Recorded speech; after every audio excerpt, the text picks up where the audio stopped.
Live from an undisclosed location somewhere in North America, it's Utepakuyan, Monday night going in raw. Here's Utepakuyan, the place to be reviews. Will begin with a traveling in the world of my creation. Good Monday night, ladies and gentlemen. It is I, it is he, it is me, it is P-double-D, Utepakuyan in the place to be. It is time for the big post-Oscar show. That's right. We've got a big, robust, a veritable cornucopia of topics on hand this evening. And as your host, let me look around the room here and recognize some celebrities that, may have been bad this past year. Well, of course, Harvey Weinstein, that speaks for itself. And Epstein didn't kill himself. Anyway, let's move right around the panel here. And directly to my right, this guy right here, I'm poking his box. That's Lincoln X7. How you doing, brother? Doing good and poking the box. That's something Brie Larson hasn't said in a long time. Buzzinga. Buzzinga. Let me acknowledge the chat real quick. Flair X in the house already. Lico Natera, what's up, brother? It's good to see you. I haven't seen that name in a while. For those of you who don't know that, we're friends on Facebook. This is a good dude right here, a big supporter of the channel. So thank you. Thank you for showing up this evening. And over there to the far right of me, I shot Murray Franklin. Ladies and gentlemen, the Groovinator. Now, he is just not the Groovinator, ladies and gents. No. The Groovinator, we have to look here. And if we look now, I would like to present the award for Best YouTuber to Raiders of the Lost Flicks for his video, Why Birds of Prey Will Flop. Next. Wow, this is an honor. I'm kind of nervous here. So I'd like to thank the Academy for this special award. I'd like to thank Yeezus and Cthulhu. I would like to take this opportunity to speak out on behalf of a great injustice that affects the coexistence between man and Carcharodon. Every year, thousands of sharks are filmed without permission, without signing waivers to be filmed, and none of them are being paid. The Discovery Channel, then turns this footage into documentaries to be aired for entertainment on Shark Week, and the sharks are not even paid. Also, it's estimated that 1.2 billion sharks have died as a result of Sharknadoes, and we make movies about them for entertainment to be aired on the Sci-Fi Channel. Sharks are dying. How dare you? How dare you? Wait. Oh my God. Is he? Are you drinking milk? No. Oh Jesus, Rhonda, help me.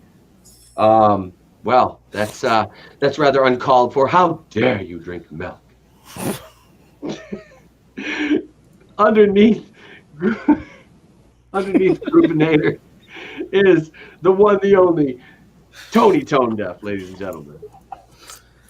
I could stand up here and thank a bunch of faceless names that have helped me get to a point where I've achieved this lifelong goal. I could praise a God that will be sure to offend as many people as it touches. I've got an idea. Why not get political? I could really get behind a cause, stand on my soapbox, and bombard my own insecurities and guilt that I am no longer able to bear whilst in solitude upon millions of friendly people who would like to spend the night cuddled with their families watching a special event on television. Hear, hear. Like the other 400 assholes in the room, I'll surely do that tonight. No, in fact, I don't want to thank anybody. I won't be praising any deities, and I think politics are stupid. No, I prepared no such speech for that nonsense. I just want to know why Harvey Weinstein didn't hit on me. Is Kevin Spacey that much better looking than I am? Harvey, I see you in the audience. Harvey, look me in the eyes, boy. Sex can be bought, but love is only given, Harvey. And I'm going to let y'all marinate on that.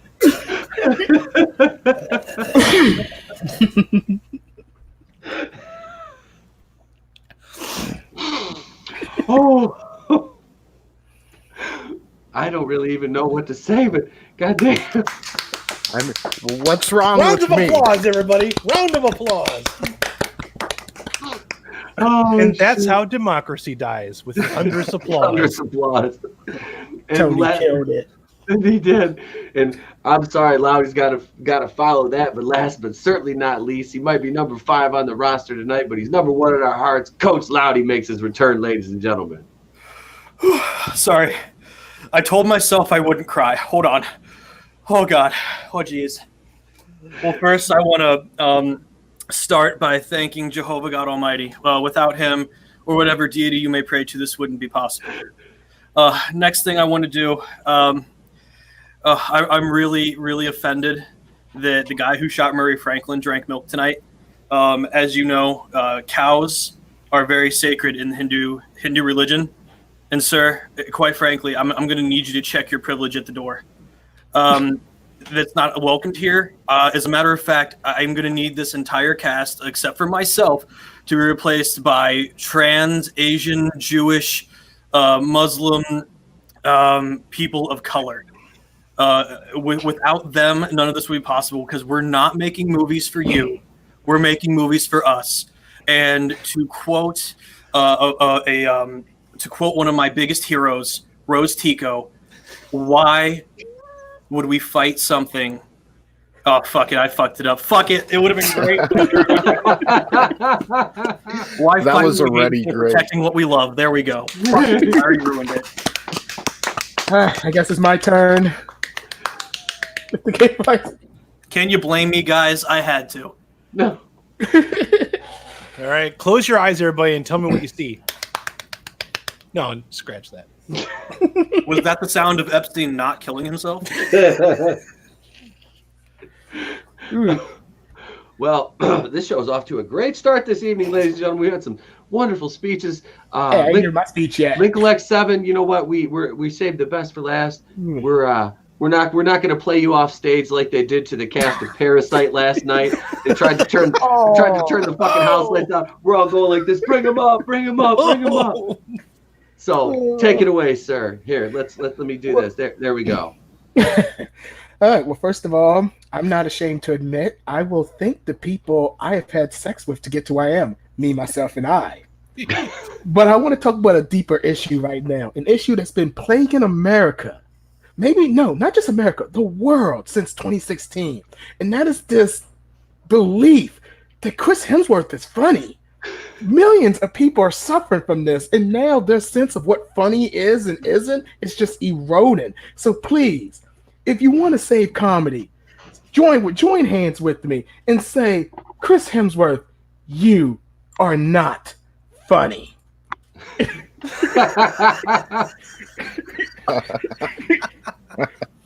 Hell yeah. Oh. Hashtag Chris Hemsworth not funny. You may applaud now. Yes. So that's been our show this evening, ladies and gentlemen. I'd like to thank the Academy, all the voters. Thank you very much. Good night, everybody. No, really. Oh, what a great way to start the show. And where do we go from here? Well, there's only one way to go, and that's up. I don't know. I'm, like Jim Morrison. Like Jim Morrison said, "Girl, we couldn't get much higher." So let's kick right into this thing with the box office breakdown here, shall we? Now we've got a new number 1 this week, and it's basically by default because nothing really opened against it. So allow me to share the screen here, and we'll take a trip on over to boxofficemojo.com for the domestic 2020 weekend number 6, February 7th through the 9th, 2020. Number 1 at the box office, Birds of Prey. Yay. $33,010,017 from Warner Brothers. Now let's look at the worldwide. This movie made $79 million on an $84.5 million budget, which is funny because the budget is $97 million before reshoots. I don't know where this 84.5 came from because all accounts have this budget at $97 million. Domestically, it made $33 million. They were anticipating initially $125 million opening weekend. Wrong. And then it turned to 50 million or 52 million domestic. Wrong. And we settled in at that nice soft, oh my God, we're going to lose our asses on this movie, $33 million this weekend. So Birds of Prey, I salute you for being a steaming pile that you and McGregor pretty much ruined. But we'll talk about that later. Number 2, Bad Boys for Life at $12,011,355. Let's take a look here. Let's do this. So what this means is that everybody stayed home this weekend. Nobody went to the movies. Very few. There was a lot of empty and theaters. They didn't stay home to watch the Oscars either. So no, the ratings were down. And football season's over. So hey! You show respect to the XFL, sir. Hey, no Battlehawks. Fuck cause the law, baby. Fuck cause the law. Go back, go St. Louis Battlehawks. Battlehawks, baby, and DC Defenders because they have Cardell Jones. I saw that he threw a touchdown. I was happy. I was like, dude, go Cardell. Really good. I know. I saw the highlights. I was like, go Cardell. All right. Anyway, 336,333,562 worldwide. And this is in its 3rd week of release. So go Bad Boys for Life. Number 3, 1917. That's 132 million domestic, 290 million worldwide, $579,259. That is in its 6th week of release now.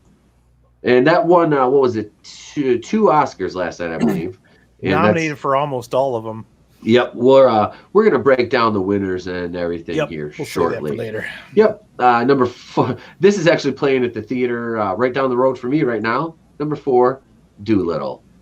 The movie that literally ends with somebody pulling bagpipes out of a dragon's ass. Thanks, thanks for that. Thanks, Universal. $175 million budget. This has got 160 million worldwide. It's in its 3rd week of release. You finally acquired Robert Downey Jr. and that's what you do with him. Thanks, Universal. Yeah.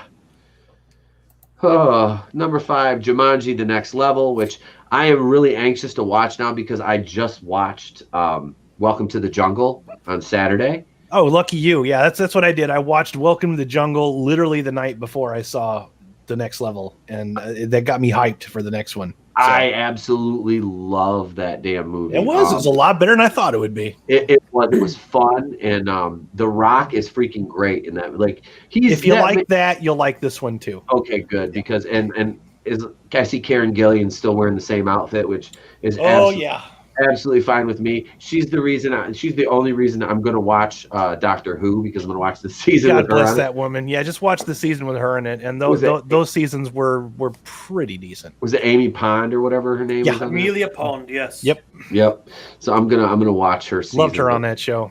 Yeah. So Jumanji is actually let's see, its 8th week of release, and its worldwide is $768,487,090. Not bad. But it netted 5.5 million last weekend. The Gentleman, $4.2 million weekend, and that brings that one up to $60,387,472 worldwide in its 2nd full week of release. Let's see, Gretel and Hansel, Adam's personal favorite. That movie was fucking awful. Yeah, it was pretty bad. Oh, you saw it? I just saw it last night. Okay. So it's still the hurt is still pretty fresh in my mind. I'm sorry, Loudy. Yeah, So I have to ask you: did you see It Comes at Night? No, I didn't see that one. Okay, don't waste your time or your money because you won't get either of them back. That's how fucking awful those movies were. It came out in 2016, I think. Yeah. Almost 4 years later, and I'm still trying to figure out what the fuck comes at night. Well, I've seen about 7 or 8 movies so far this year, and like 6 of them were turkeys. So, dear God, I would have preferred a turkey. At least that would have been fucking delicious. I don't know. I will say that Gretel and Hansel is not good, but not nearly as bad as another movie that's probably on this list. Or is it? I don't know. We'll wait and see. Find out in the next episode of The Place to Be Reviews. Goodbye, everyone. Like, share, subscribe. That's a cliffhanger.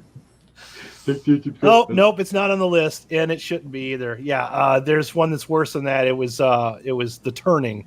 Oh, that's down here, number 14. The movie that literally turned audiences away. That was The Turning. A movie that forgot to turn off. That movie, Loudy, is worse than Hansel and Gretel. Is it? Yeah. I'm Ooh. sorry, Gretel and Hansel. Yeah, you got to make You sure you sexist, get the, man. Yeah, know, B1 right? and B2, Hannah and Banana. your misogyny is showing.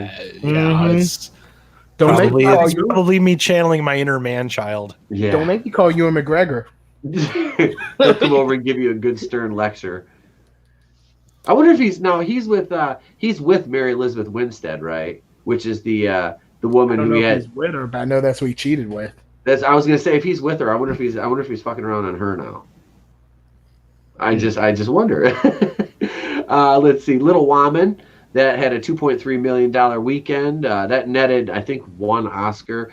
Let's see, we're at 177 million worldwide against a $40 million budget. It got an Oscar for costume design, and that one kind of puzzled me because I used to do a little theater, and you can go to like your local costume shop, and they always have period costumes on back order. So they're not like hard to come by. I don't know. Whatever. They had to give Little Women something. Yep. Yeah, that's what it was. I think that was a participation award. Because people were still tripping out that Greta Gerwig didn't get Best Director. Now, I think one of the actors in Little Women is actually going to be Paul Atreides. Yeah, I'd have to look that up. I know Yelena Belova, what's her name? Florence Pugh was in Little Women. She's in Black Widow. She's the new Black Widow, basically. Correct. And she was in Midsummer, too. Let's see here. Star Wars Episode 9, The Rise of Palpatine, is at 1,064,597,870. Right. I am all the Sith, and I am all the Jedi. Why don't you just say, I am Iron Ray? I am inevitable. I am inevitable. And that's where leaving. And that's where the we'll just jump Spartacus. down. I'm Spartacus.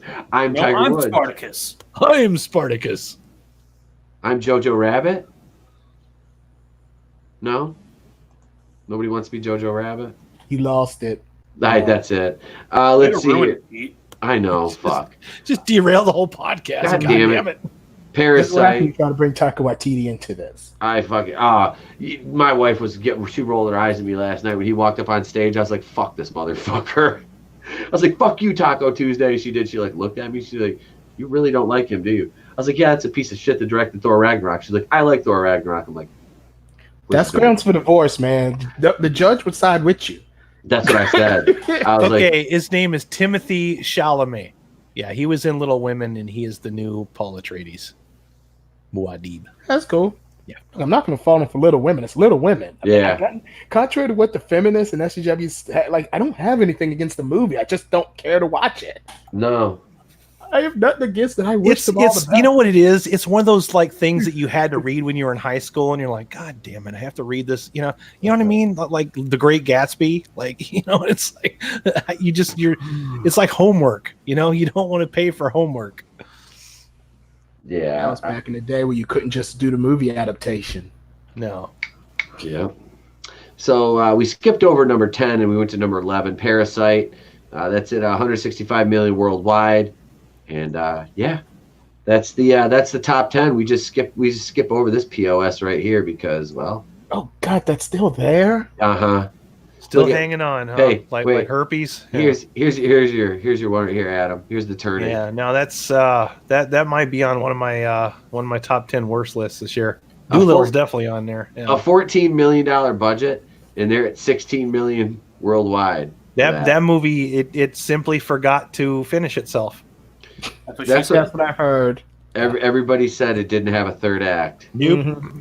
Just stops, credits roll, doesn't even set up a sequel. Just, well, here it is. This is all we got, guys. Bye. Wasn't that the one about the creepy kids or whatever? Yeah. That's I was wanting that to be good. That's the thing. That's what we kept complaining about because, like, that's one of the ones out of all the January turkeys that came out. I was actually excited about that one, and I wanted it to be good because I like Finn Wolfhard, and the girl was good, and Mackenzie Davis was good, and they were giving solid performances. There was a nice setup for a first act, but then the movie just stops and doesn't finish itself. Gretel and Hansel to be good too because I'm a big fan of like fairy tale type gimmicks. And that one played out more the way I thought it would. It was a movie that thought it was a lot smarter than it really was. It almost seemed like everything was fucking like done with a single camera, and I wasn't a fan of the shakiness. Like they're doing fucking close-ups of their faces, they're walking, and you can tell it's not on a swivel or anything because it is shaky as all hell. It was one of those handy cams that you buy at Best Buy. Are you sure they just weren't using their iPhones? Could be. Yeah, it could have been iPhone. Yeah, iPhone or the new Samsung Galaxy S10. Hey, you leave the Samsung Galaxies alone, sir. I have I the know. Samsung Galaxy. That's so what I have too. Me I too. love my Samsung Galaxy, but I wouldn't make a movie with it. No. Hey, but it's supposed to be good and blah blah blah. It is good. I just don't want to make a movie with it. But you're not supposed to be able to tell the difference, Groove.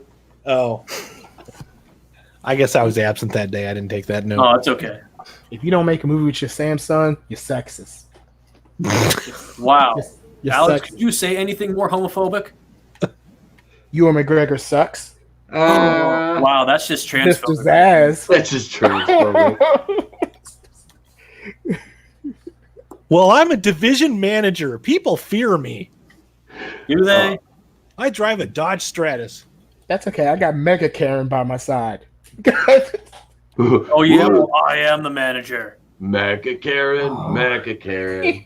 You know, I kind of brought this up to Pete earlier, but if we slayed Jenny McCarthy, do you think all the Karens would snap out of it? All the lower level street You Karens? don't kill the head Street Karen and Karens. all the other Karens come out. Yeah. Cut the head off the snake and Oh god. Isn't that just a sex change?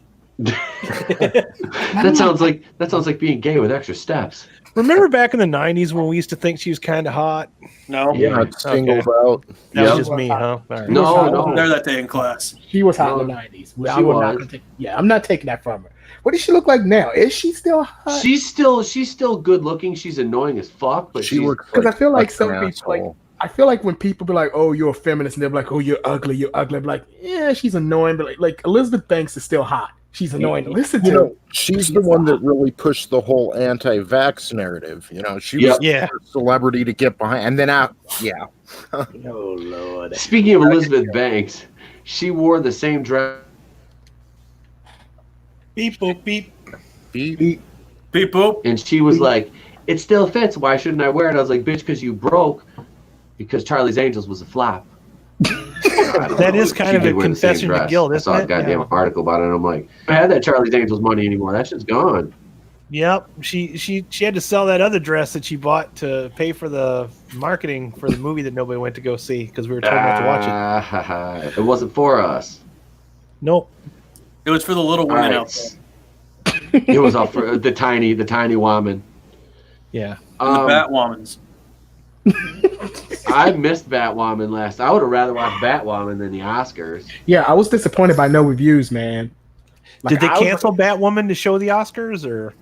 No, Okay. They'll They'll never never cancel cancel. Batwoman. they'll never cancel Batwoman. I'm going to be doing reviews of that until I pass the mantle to my kid. Until the Trigger Man takes over the channel. Can we talk about the secret identity for a second and everyone thinking she was dating a guy, I guess? Yeah. And then they that- had there's a whole episode dedicated to her coming out of it. Like, why would you want anyone to know anything about your secret identity? Wouldn't you actually want to go the opposite way? Like if you was a lesbian, wouldn't you want your secret identity to be like, "Oh, I'm Exactly. straight. I That's- like guys." It doesn't make sense, man. That's why when they had that thing with her and that cop, when he saved her, and they were using that term we all love so much, to put them together in a relationship, that it was so fucking stupid to have her come out like that, and that was strictly like for real world publicity. Oh yeah, it was. Narratively, it did nothing for the show except her. Well, now No, I they want would've- to make sure when you make the Rule 34 porn that it's correct. Oh no! When they do Rule 34, they're putting Batman in there. They're That's putting what he Batman. said. Yeah.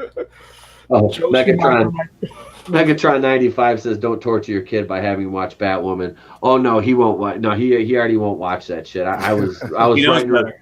I was writing a review of it the one morning he was home from school, and I was like, "You want to sit here and watch this with me, bud?" I was like, it's Batwoman. He goes, Batman? I'm like, no, Batwoman. So he sits down and he's watching with me. A couple minutes, he goes, can I go play in the den? I'm like, yeah, go ahead, buddy. Smart kid. God damn it. Mama, don't let your babies grow up to be Batwomen. Yeah, so he doesn't like Batwoman. And like I said, my wife has tried to watch 2 episodes of it with me, and she's like, Jesus Christ, this is bad. I'm like, yeah, well, I never said it was fucking good. That's when you just turn and you smile and say it's the CW. Yeah. I tried to watch one episode in solidarity of Pete one time. I think I made like 15 minutes. I was just like, I can't do it. I tried. I can't. I'll watch his video. I can't watch the show. I'll just watch his video. Yeah. Not everybody can make that commitment, Alex. I can't watch hardly anything on the CW. I just can't, man. Black Lightning and iZombie's it. I've done 11 episodes of that show now. Hey, I did 4 seasons of Arrow. I think I should get some kind of a merit badge for that. I enjoyed most of it. Arrow was good, though. Yeah, the first 3 seasons were good. Oh, okay, good. I wasn't all right because I wasn't miserable watching that show at all. Yeah. I did Scrubs season 9 about 10 years ago. Can I get a fucking award? Yeah. Oh God, I watched that. I hated that. The way that ended. Okay, hold up. I watched the last 4 seasons of Dexter. You got me there because I never watched Dexter. Yeah. Wait. I'd rather watch Batwoman than the last 4 seasons of Dexter. I'm gonna highlight this next comment as soon as it pops up. I watched here. a few seasons of Major Crimes and I slowly aged by about 50 Why did I years. think he was about to say Major Pain? Major Crimes. Bad? Major Crimes. That was the show. That was the spin-off show of The Closer. Remember that one? Right here. Sedgwick? Megatron 95. I watched all 15 seasons of poor Supernatural. Megatron. Jesus. Oh Look at that my There he is. comment. Hey, Look at wait. the 1, 2, 3. Leo. Happy birthday. Happy buddy. birthday. Happy birthday.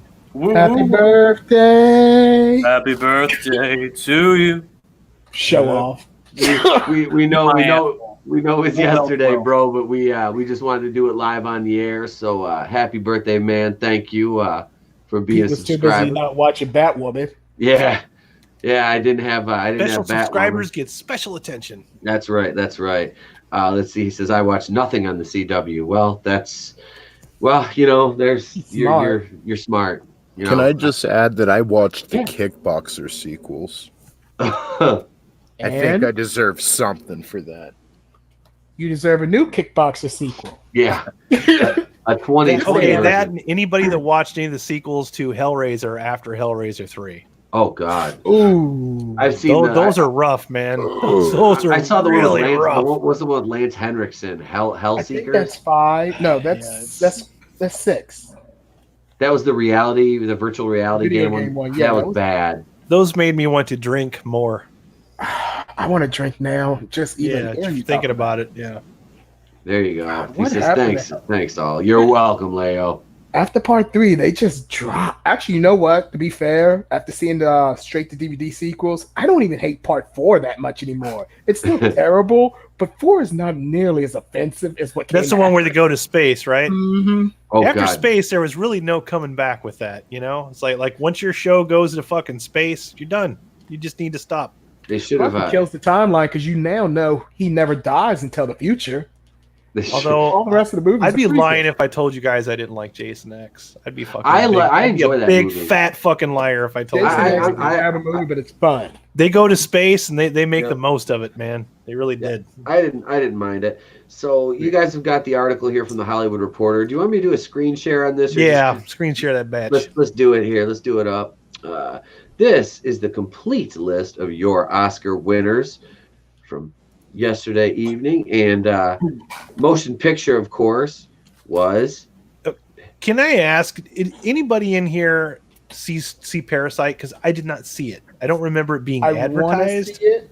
No, never even heard of I it. haven't.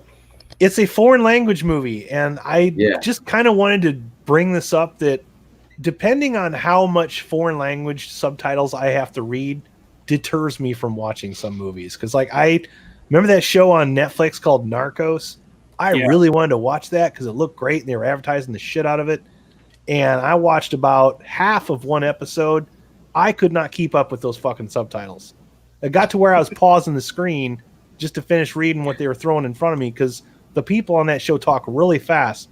And all of the Hispanic people in that show are speaking Spanish, and I don't speak Spanish. so I couldn't keep up with it. When I have to stare at the subtitles that much, I can't watch what's on my screen in front of me, so I can't enjoy it. Oh, here's the thing. It's not really so much foreign films. Netflix in general is kind of bad at foreign films. Now, if it's just a regular show and you put subtitles, it's okay. But for whatever reason, Netflix, if it's a foreign thing and they put subtitles, they don't know how to do it. Like they go by way too quick. Let me ask you this, and it's strange that I even have to ask anybody this because like I do movies all the time. This is all I ever fucking talk about. Is Parasite a Netflix original or did it come out in theaters? No, it's theaters. I don't recall that movie coming out or having any advertisement for it whatsoever. That was like one of those limited release things. Okay, so like what they do at my theater, they'll have like a foreign film like on the weekend, and they get like no advertisement for it. Usually comes out on a Thursday, and there's like one showing. Yeah, this is like what was that movie, The Host or whatever? Like it only comes out in okay, that's what I was afraid it was. So that's why I missed it. Okay. And this is the shit that I hate about the Oscars that they do every year. It's always that movie that nobody watched is the one that wins. I'll be honest. I'm not angry at it. Any of these movies, with the exception of with the exception of Jojo Rabbit, I wouldn't have been angry at any of these movies winning.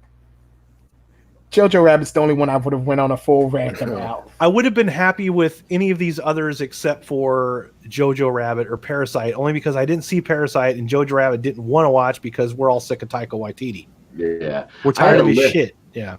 There was a list I looked up of the last like 10 Best Picture winners. I think I've seen maybe one of them. Because they're, like you said, Groove, they're those movies. This was one of the rare years where most of the movies that I liked were nominated. Like most of the ones that I like. I love Ford vs. Ferrari, love The Irishman, love Joker, I love Once Upon a Time, and I love 1917. Those are great fucking movies. If any one of those would have won, I'd have been happy. But nope, got to be the one that it's not in English, that got a limited theatrical run, because the Oscars and the Academy is the most pretentious bunch of fuckbags in the world.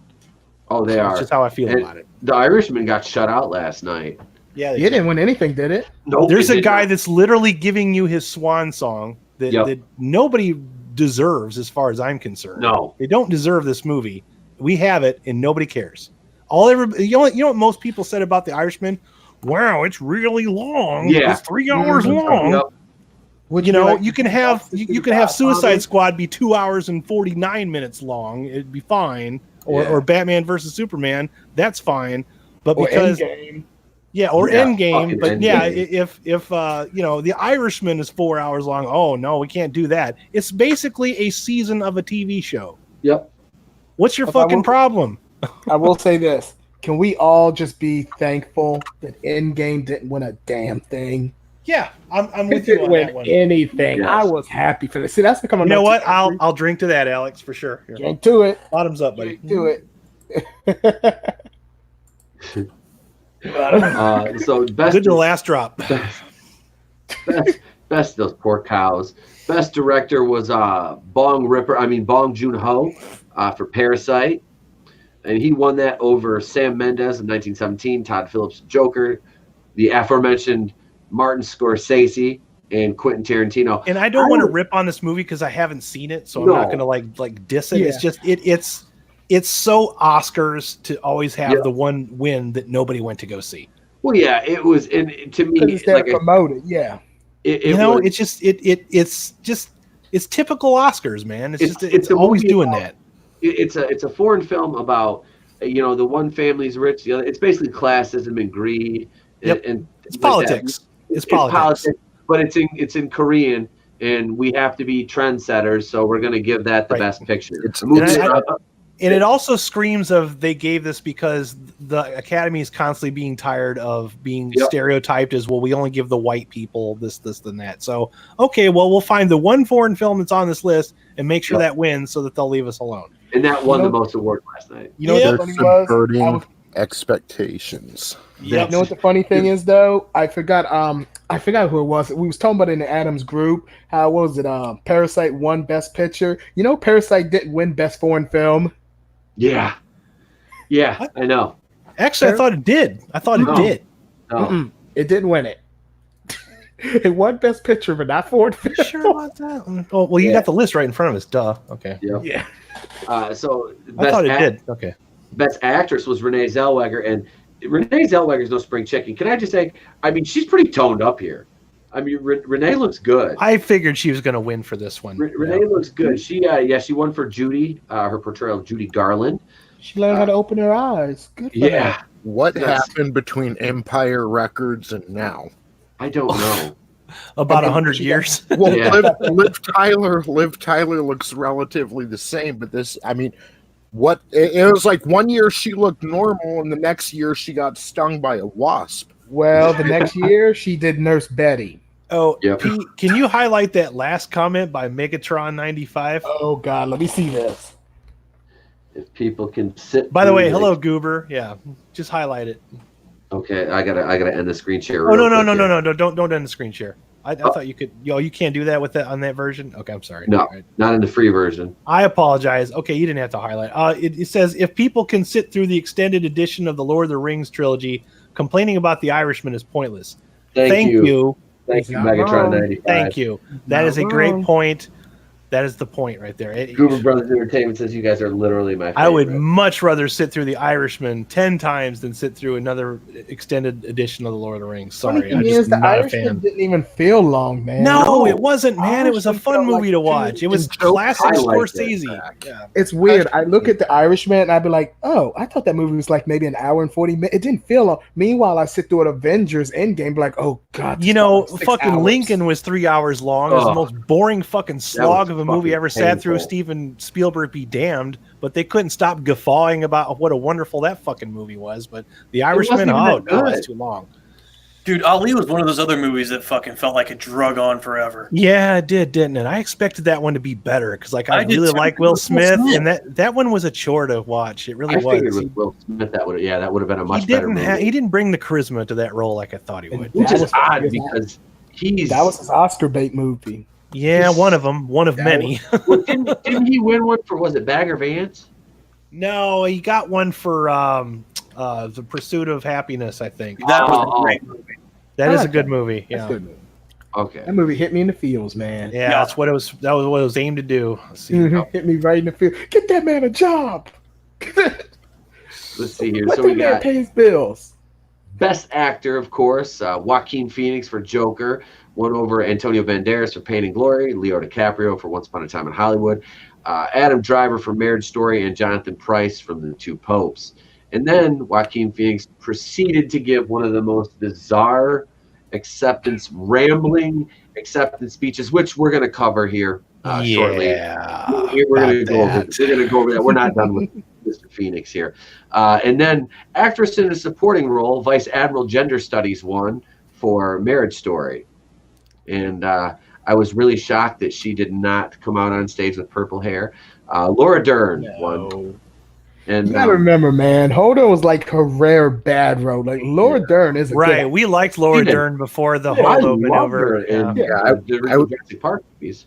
Yeah, like she is a good actress. Like I'm glad. Like this might be her chance to come back from that crappy movie. That's, She probably that's one had of those night- Rose Tico things where we can't blame the actress, man. It's But just did it's you- just did you bad guys- writing and bad directing. Like she might have had PTSD when she's like, "Oh, I got a new set," and she sees Adam Driver. She's like, "Oh crap, I'm not doing another Star Wars." right?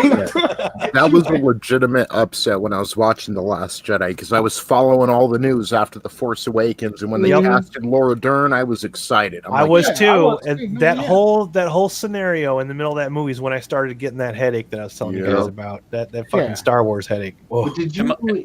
Oh, go ahead, Loudy. I was saying, in my defense, I had never heard of Laura Dern until that movie. Oh, You really? never saw Jurassic Really? Park? You didn't see Jurassic Park? I never liked Jurassic Park. You monster! Well, if Hell, it makes you, How If it dare makes- you? Hold up, Stop. hold up. He if it does makes like you the feel any better, XFL. if it makes you feel any better, the fiance loves it, and she got all 5 of them on Blu-ray for Christmas. Okay, Five. 'cause there's There's Oh, I hope for forgot. you There's yet. another the new Jurassic- one. You'll come around eventually. Jurassic, what is it? Fallen Kingdom, Jurassic World. Yeah, That I would forgot be. about that movie. I still ain't seen that yet. Oh my Honestly, God, I Loudy, fucking all you hate need to that do is just like the first movie. All of the Yeah. sequels are kind of garbage. I was gonna Yeah. say the first one really is the only good one. I'll still Yeah. watch other ones, but Yep. I don't I'll watch- own any of the sequels, and I don't have any desire to. I I just own like three. that first movie. I own 3. 3 is like a guilty pleasure. Yeah, I'll watch 3. Fallen Kingdom was bad, man. I Like, fucking we went hate in that there movie. and I Dude. watched it one time, and I can't watch it again. I wish my son loves those, and I'm not going to tell him he can't. The only movie I tell him he can't watch is Last Jedi. I threw that Blu-ray out in the garage and told him we're not watching that fucking garbage in the house. My wife, like, literally, I had it out in the garage, and she went out and got it, and I took it back out there and hid it. I'm like, no, until I go out to my old man's house and we fucking film me shooting this with the fucking AR, which I'm going to put some 5.56 rounds through it. Hell yeah. We're not playing this bullshit in the fucking house again. So You are going to put that video on your channel. Please say so. Oh, I am. Absolutely. So here's a legit question, though. How come usually, and I say usually, the third movie in a series is so bad that it has to be everybody's guilty pleasure? So we're talking Jurassic Park 3. We're talking Blade Trinity. We're talking Godfather Part 3, because that's one of my guilty pleasures. I like that one too, Loudy. I like it too. It's not my favorite, but I can watch it. And Back to the Future Part 3. Oh, I love Back to the Future Part 3. Actually, you know what? I think it's reversed now. I think now 3 is considered the popular one. 2 is the one that people don't like much anymore. How? Back to the Future? Are we talking about Back to the Future or Jurassic Park? Yeah, Back to the Future Part 2 is too much setup and not enough payoff. Yeah, I like 2. I mean, 2 is the only time they actually go. It just feels like the middle act of a movie. Yeah. I look at it this way. Back to the Future 3 is your payoff to Back to the Future Part 2. Correct. 3 is a lot more fun. Yeah. Like I said, I don't hate 2. Like I said, public perception has changed on 3. I do remember, yes, 3 was the hated one back in the day. Now, and look, Halloween 3. People used to hate on Halloween 3. Now, I never did. I always fucking love that movie. But now you go and look at it, and people tell you outside. I don't care who knows it. I love Halloween 3. Yeah, and now you'll have people tell you that, look, outside of H2O, Halloween 3 is better than every single Halloween movie that has come out after it. Yeah, because it has nothing to do with the other ones. That's why. Yeah. It's 1, 2, and H2O, I will admit, is better than 3, but the rest of them is like, no, 3's a better movie now.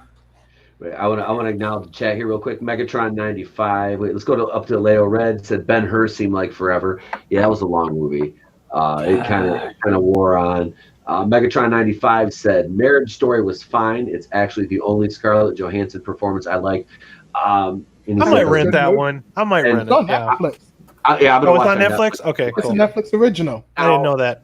Megatron 95 and I know who you are. We're friends on Facebook. I'm going to send you a clip from Marriage Story. Now, if you've seen it before, just tell me in the chat, because it's got Scarlett Johansson's character and Adam Driver's character, and it involves some voiceover work for those two actors. Yeah, I've seen that. I've seen both the regular version and the okay. You don't see what I'm talking about then. Yeah, I know of the scene. It looks like something that has some good acting in it. So the voices are. I also saw part of Two Popes over the weekend, and that looked pretty good too. If you like old guys doing what they're best at, acting, then that's a good movie. You know, I didn't watch the entire thing, but what little of it I watched, because I was really sick this weekend. What little of it I watched, I enjoyed. I have not seen that one yet. Okay, that's Anthony Hopkins and Jonathan Pryce. Jonathan Pryce, yeah. And it's about the Vatican, yeah. Well, wasn't Jonathan Pryce? He was nominated for Best Actor. Correct. Yeah, he had Best Actor, and then Anthony Hopkins was Best Supporting Actor because he's kind of semi-retired now. Let's see. Flair X says nothing seems as long as Das Boot. Let's see. Lawrence of Arabia. Oh God, I watched that with my mom as a kid. I was like, "Holy shit!" I don't get that movie. As much as I love movies, dude, that's one of those ones where I'm just like, "What do you guys see?" Because all I see is a lot of nothing. Yeah, a lot of really beautiful cinematography on a nothing story. I think the longest one I ever saw, I want to say, I think Gone with the Wind. Yeah, that one's up there too, dude. Gone with the Wind is so long. I think even on Blu-ray, I think it takes up 2. Probably right. Like Gone with the Wind is long. It doesn't need to be that long either, man. Damn it. I don't hate the movie. I think it is the longest one I've seen. I'm not counting miniseries like Roots and all that stuff because you're not supposed to watch them in one sit. See, a good movie that is, for example, The Irishman. If it doesn't feel like it's long, it's good. You know what I mean? Like the time goes by. Goodfellas feels like it's 90 minutes long. It's really a long movie, but there's no point where you can walk away and take a potty break in that. Irishman's kind of the same way. It's good. It's really good. Really snubbed. Yes, Leo. I do own firearms. Like I said, I've been shooting pistols since I was about 7 years old. So that is that's what us rednecks do for fun. No, I'm not joking. I know. grew up. There is nothing but hayfield behind my house where I grew up. There's 40 acres and a mule back there, and we didn't make movies. Leo just nope. gave us a deep cut. I want the Velocipaster extended cut. How dare you? I do too, Leo. How dare you? I want it so badly. God. Oh, no. All right. The actress in a supporting role, we were at, let's see. Oh, actor in a supporting role. Brad Pitt, of course, won for Once Upon a Time in Hollywood. And then he, of course, his speech went from acceptance speech to political in like, what, a tenth of a second, I think it was. I was afraid that was going to happen. Yep. You know, I'm glad he won, though, because I do think he earned that, and that was my choice for that role. That role was really, really, really cool, and he really owned it. And I can't get too mad at him. No, but it's.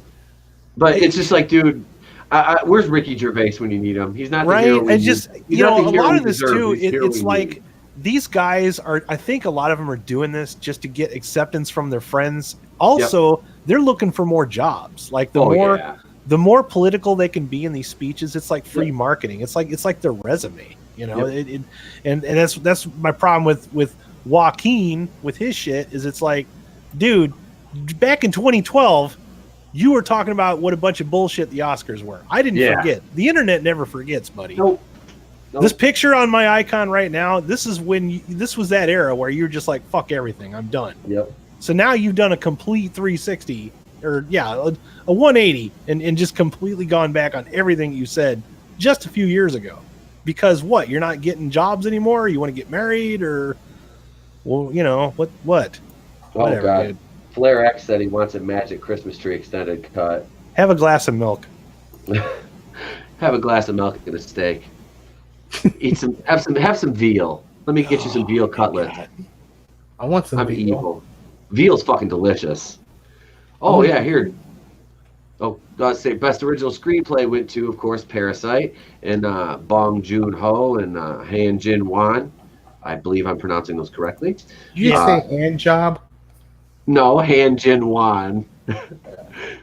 I was glad that this ass clown didn't win this award right here. This guy. That would have sucked.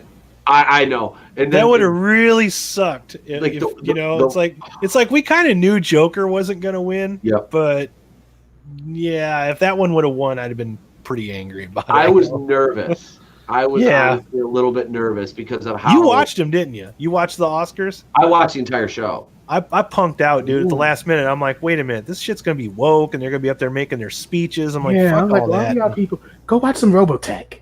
Like, that's exactly what I did. I watched the first season of Robotech, and I finally discovered anime. I finally found anime that I like. So there's something good came out of the Oscars. Yep. Leo Red said Bong hit and hand job won. Bong hitting a hand job. That doesn't really sound too bad. Adapted screenplay. Taco Tuesday won. Taco Titty Wednesday won for fucking. And this irritates me too, man. That part really did. But I think that's the only one him and Jojo Rabbit won, though, wasn't it? Yeah.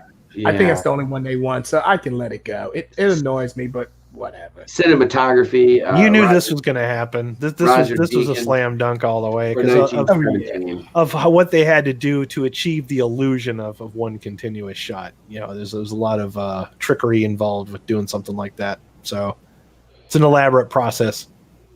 Megatron 95. I just wrapped up season 2 of Castlevania on Netflix about a week or so ago. That was fucking great. I'm really hoping they do a third season. They already said they are. They are? Okay, good. It was so long in between them. I was so excited to see that.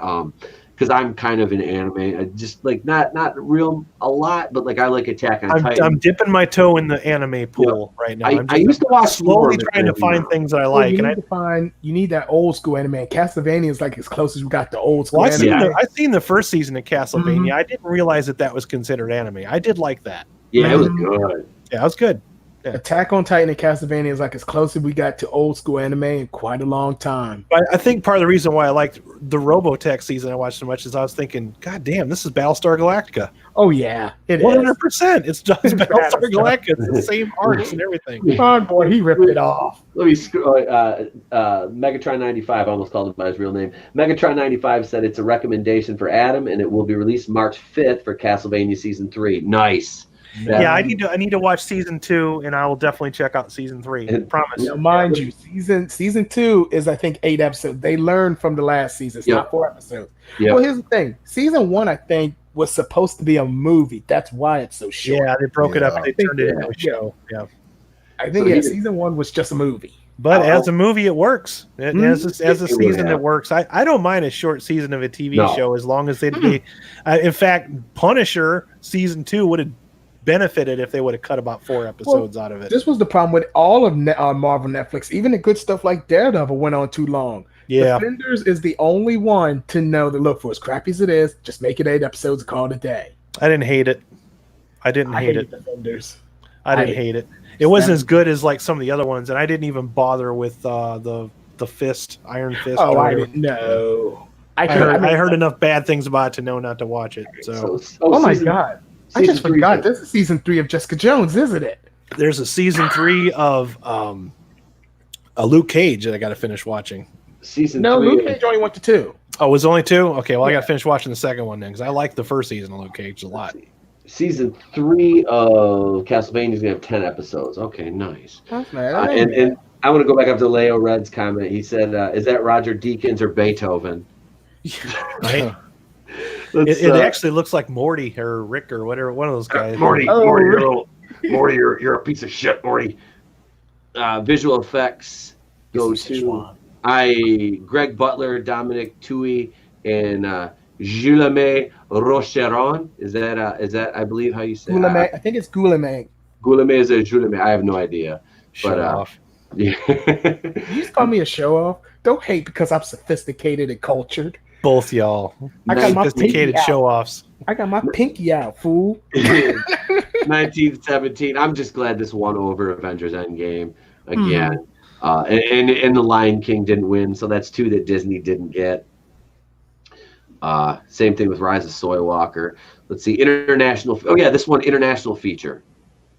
That's the same thing, right? International. Yeah. Okay, this was okay. Yeah. See, I thought they won. Yeah, they won. That is the foreign film category. Yep. Okay. Yep. Film editing went to Ford versus Ferrari. At least they got something. I don't really think that Ford versus Ferrari was Academy Award material, but it is one of my favorite movies that I saw last year for sure. Let's see what else we got. Production design. I was like, that went to Once Upon a Time in Hollywood, Barbara Ling and Nancy. You know Hyde. why that one won? Because that's that long extended scene where you're watching Brad Pitt drive down Hollywood Boulevard. That was actual Hollywood Boulevard set dressed to look like 1969. That was not a digital effect. That's badass. And the reason they had him driving so much was so they could show off all the work that they did with that set. Yeah, they dressed all those stores to look like 1969 Hollywood. Here it is. Here's Little Woman's win for costume design. That's their award. Let's go to Walmart. We can get us one too. Makeup and hairstyling went for Bombshell. Let's see. Animated feature film was Toy Story 4, which I'm actually. God, there's a 4. Oh, Disney got an Oscar this year. Yep, I'm renting that for the boy this weekend. Animated short film was Hair Love. Matthew Cherry and Karen Rupert Tolliver.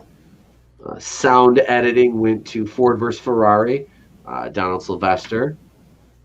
I'm surprised they let a guy named Donald win an award. Let's see. Sound mixing went to Mark Taylor and Stuart Wilson from 1917. So that was another Oscar. That was at 3 or 4 for that movie. Original score went to Joker. And awesome. Hildur.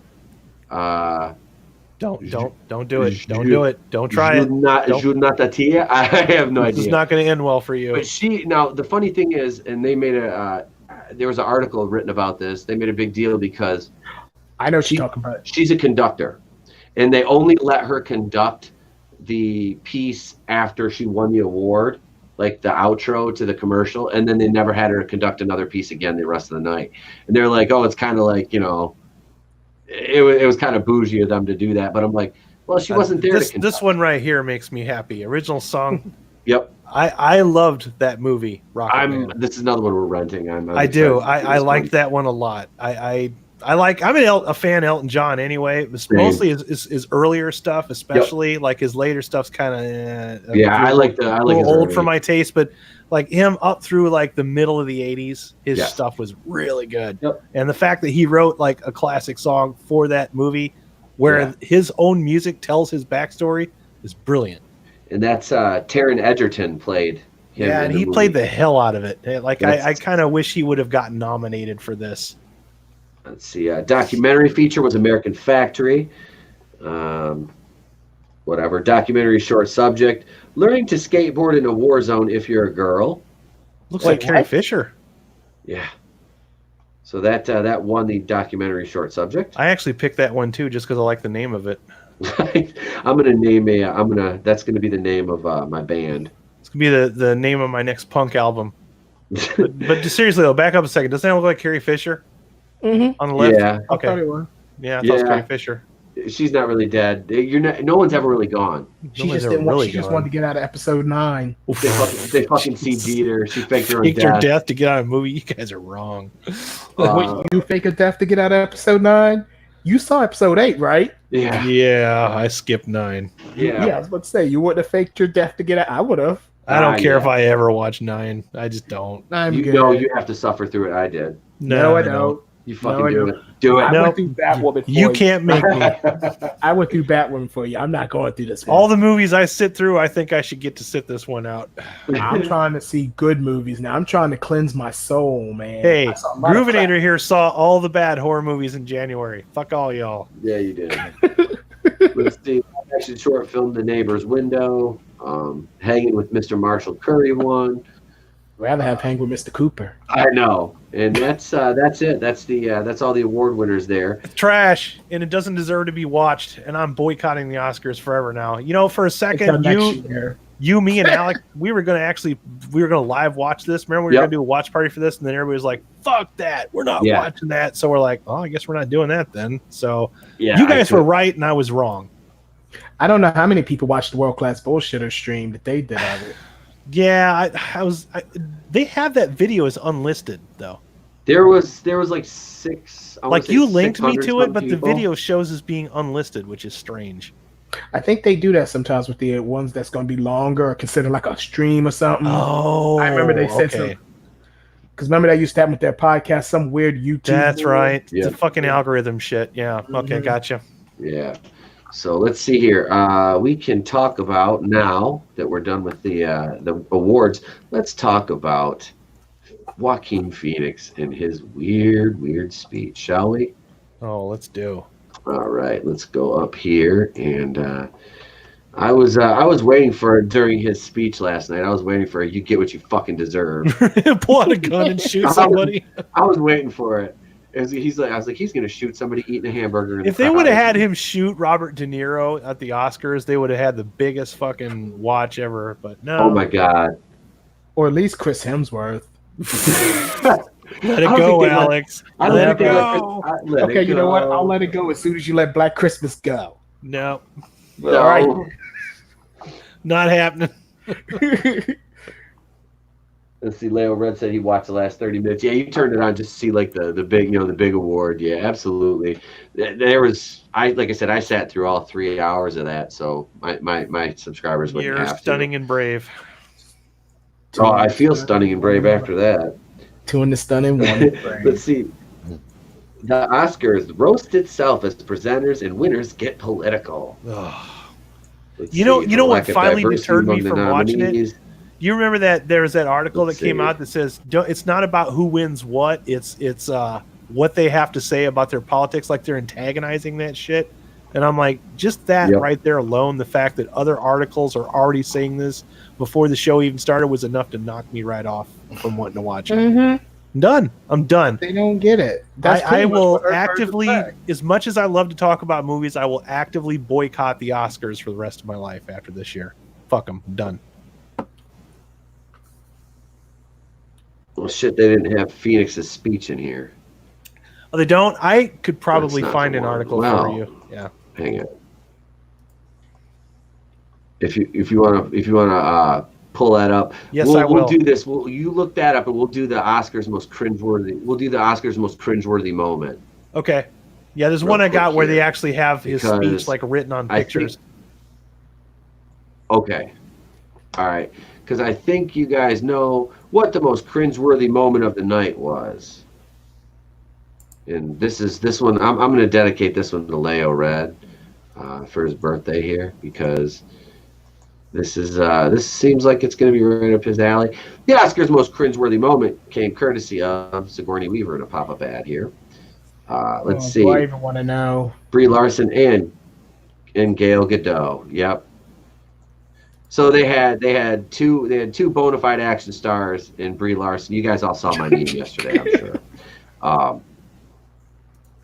I showed you how to fix your TV if you had trouble with your reception during this part. So you just I just put a blanket over the TV, and you can follow me for more television repair tips. Let's see. All women are superheroes, said Sigourney Weaver, late into an aimless and desperate production of the Academy Awards. She was not alone. Wonder Woman and Catpan Mediocre, lady Stop superheroes yourself of a minute competing there, corporate franchises. I did. I was like, am I actually calling her the proper name? No, that's Catpan Mediocre, America's ex-wife.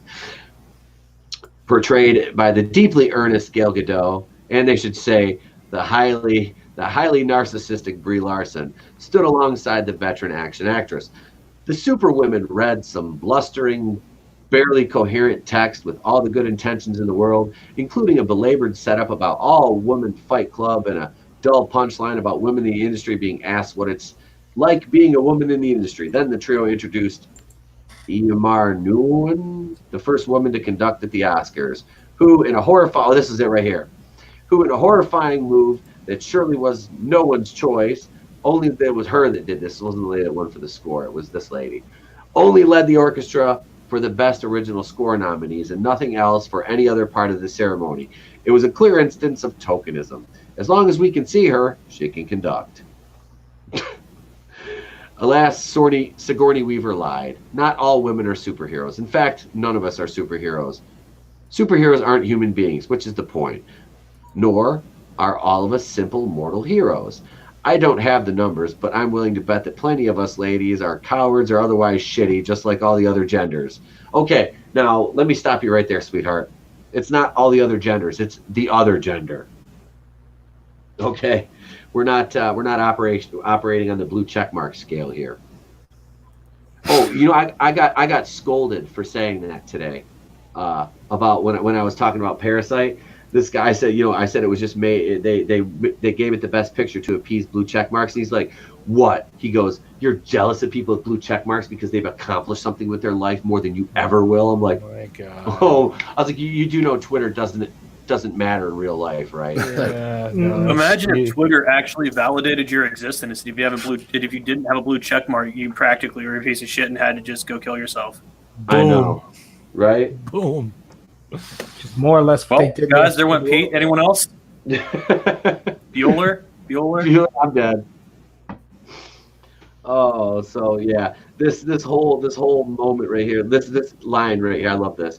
In this glitzy universe, equality means a shiny statuette for the gals who fight their way to the top, not a demand for a just society that does away with the patriarchy and all other forms of unfair dominance and inequity, including racism, imperialism, heterosexism, and capitalism. Jesus fucking Christ. Can I tell you the part about this speech that I respect? And Yeah. I mean, it's coincidence, but a couple hours before she gave the speech, I was Googling pictures of Sigourney Weaver naked.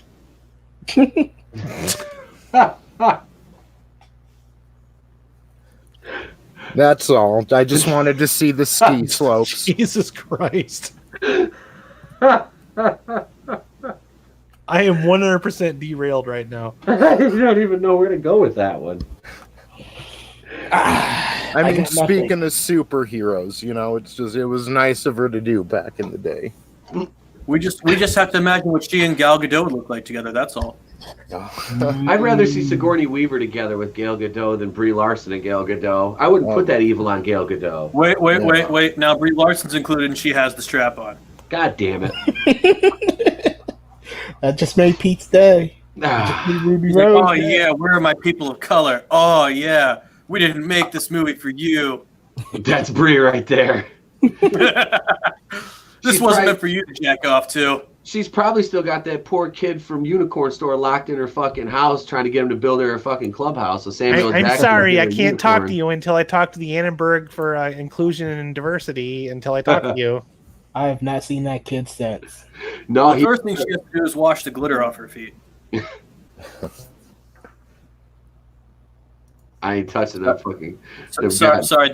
Did I make it weird now? Nah, Is it weird yet? nah, she's got corns and shit. I ain't touching them.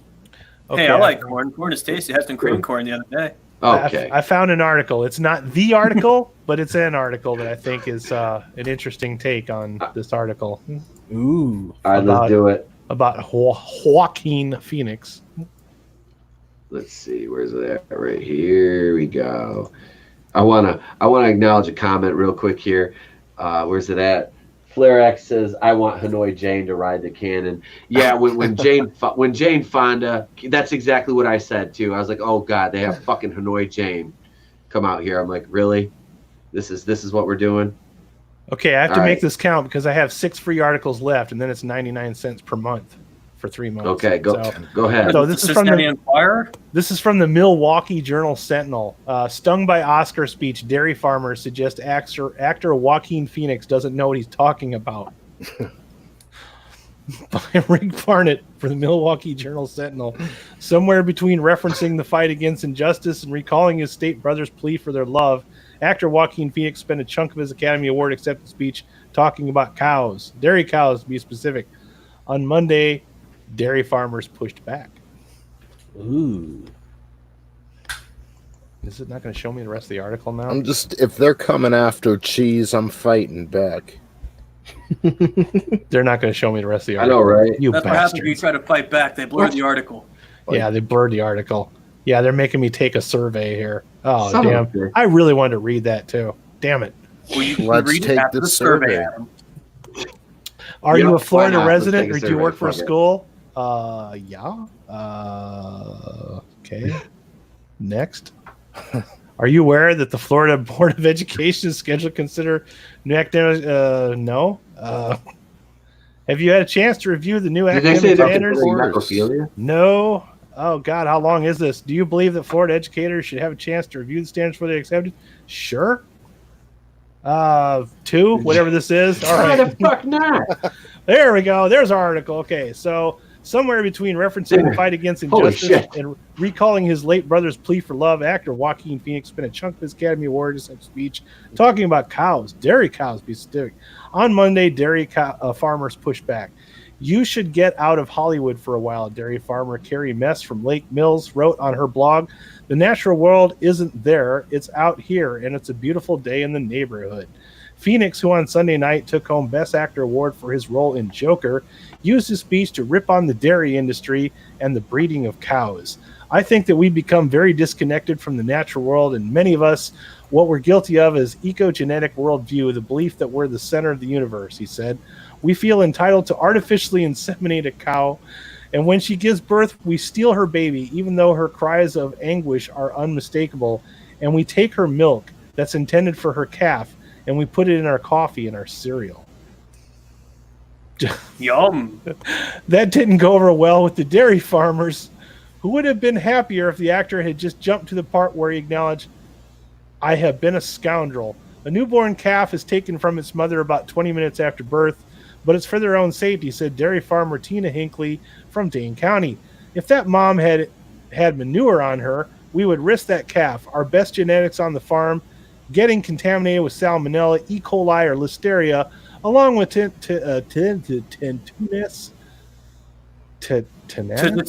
Junior. I can't read that, and all the other stuff that hangs out of the farm as well. Tetanus. Is that tetanus? Tetanus? can't. I can't see, but It's this word right here. Tetanus? Is that how you spell tetanus? Or did they just misspell it? I don't know. I can't see it. Though. Instead, the calf is I given misspelled it. colostrum from its mother and then bottle fed with a milk replacement formula. Milk replacer is the best baby formula you can get. It's powdered milk with all the vitamins and nutrients the calf needs, Hinkley said. As for cries of anguish, Hinkley said, she's going to move for that calf a little bit, but she's not charging at us or anything. It's almost like, woohoo, the babysitter is here. Now I can go eat. And that's what she needs to do. For thousands of years, cows have been bred to produce milk for people. Today, modern dairy cow isn't all that maternal, Mess said. Occasionally, we would have a cow that shows a little more of the maternal instinct, but it's pretty rare. Mess has a blog called Dairy Carry, stemming from her experience as a farmer. Monday on her blog, she wrote an open letter to Phoenix and took a shot at the actor's supposed connection to the, quote, natural world. Part of it says, Joaquin, you don't need to drink milk. You don't need to use or consume any animal products. I respect your beliefs, but I understand that there is no one more connected to the natural world than the farmers who are out there here in the places you've never heard of, caring for the land and the animals. We've been sustainable and green since long before it was cool. Phoenix has spoken out against the wool industry as being cruel to sheep. Oh my God. To protest fishing, he's drowned to show how fish typically suffer in their last moments of life. The group People for the Ethical Treatment of Animals says on its website, a vegan since he was a child, Phoenix was PETA's 2019 Person of the Year. An estimated 30 million people watch the Oscars, which makes dairy farmers cringe at the harm that Phoenix's remarks would have as more consumers turn to soy milk, almond milk, and other dairy alternatives. We have a free country with freedom of expression. Nope. But do we wish that Joaquin Phoenix would talk with us rather than at us? This is a great point. Because if he did, he would learn a lot about the commitment that dairy farmers have for animal welfare, said Elena Bergen, spokesman for the National Milk Producers Federation. This isn't the first time he's made remarks like this, but it gets more prominent since it was his Oscar speech, Berger said. My point for reading all of this crap is that I feel like the Oscars have just become a demonstration on what subject I can pick so that I can be an activist, because activism is the new black. These people are so busy finding something to cry about that they don't really even think about what they're crying about anymore. What, I challenge you guys. What does a cow do? What does a cow do? Eats, shits, reproduces, milks. Usually with a lot of help too, right? This is why I'm boycotting the Oscars from now on, because they've allowed this to happen by not having a host anymore, and it's getting worse. And the thing that frustrates me the most about this is I told you guys, I think on one of these streams once, that I thought we were moving past all of this. The world has moved on from this. Like, we're tired of this wokeness and this forced politics in our entertainment, but not Hollywood. They're still stuck in 2016. Why don't they just have Ricky Gervais host it again so you can tell everyone to get their award and shut the fuck up? Thank you. Yeah. Let me also just say that the fiance does enjoy the nut juice. She prefers the almond, the vanilla unsweetened, just in case anyone's curious. But yeah, I just you feel it every time, like Brie Larson or somebody says something. It's like, if you want to be an activist, like a true activist, be more like Keanu Reeves or fucking Danny Trejo. Those people don't brag about what they do for people. They go out and they fucking do it. Yeah. That would mean we don't get publicity. Right. They don't need the publicity. They're doing doing shit to help people because they want to, not because they're trying to demonstrate to everybody how good. Everybody's always trying to pat themselves on the back. They're not actually trying to help anyone. That's why I get pissed when people come at me on my comments and my videos about Brie Larson. I'm like, look, she ain't Martin Luther King, man. She's not leading the civil rights movement. She's a fucking actress, a homeschooled one. Yeah. I don't want her to lecture to me about what I'm supposed to do in press junkets or diversifying access media. People that are going to wind up hanging you with a fucking stupid line that you say anyway. You want to protect those people? You're an idiot. That's the end of my rant. I feel that's Brie. What do you get when you give people who want to stand on stage and, preach about nonsense bullshit just for ratings? You get what you fucking deserve. Get what you fucking deserve. Absolutely. They want to turn these speeches or these ceremonies into pulpits, and it's getting worse. It's like the rest of the world has moved on from it, but somehow these ceremonies are getting worse every year. Like I really thought they were going to maybe pull it back a little bit this year, but instead they tripled down on everything. All of this stuff. Triple. No, Steve Martin and Chris Rock started right out from the very beginning. You know, I mean, it was not even a couple minutes into their monologue. They were rushing to get to it. Yeah. Yep, it's like they do. They need a host. I don't. They need to dial it the people down. that have lived amorally for like years feel like they can lecture society on what they're supposed to and what they can't. And God damn it, just entertain us, man. Don't stop telling us what's right and wrong all the time. That's all I want to say. Just stop it. Stop it. But I have thoughts and feelings, and people need to know. Well, that's what Twitter's for, asshole. Like that's any better. Yeah, it's like they're taking their Twitter profiles to stage with them, you know? Oh, they do. They do. You know, just get up and thank God and Elvis and Cthulhu and take your award and fuck off stage, like Gervais said. You know, just. How dare you forget the flying spaghetti monster? Take your award and sit down and shut the fuck up. That's all I want you to do. Otherwise, stop it. That's it. Wait a second. Harvey, push the button. I don't know, Lord. I can't do that. I can't do the fucking Harvey Cthulhu voice right now that Doomcock does. I can't do it.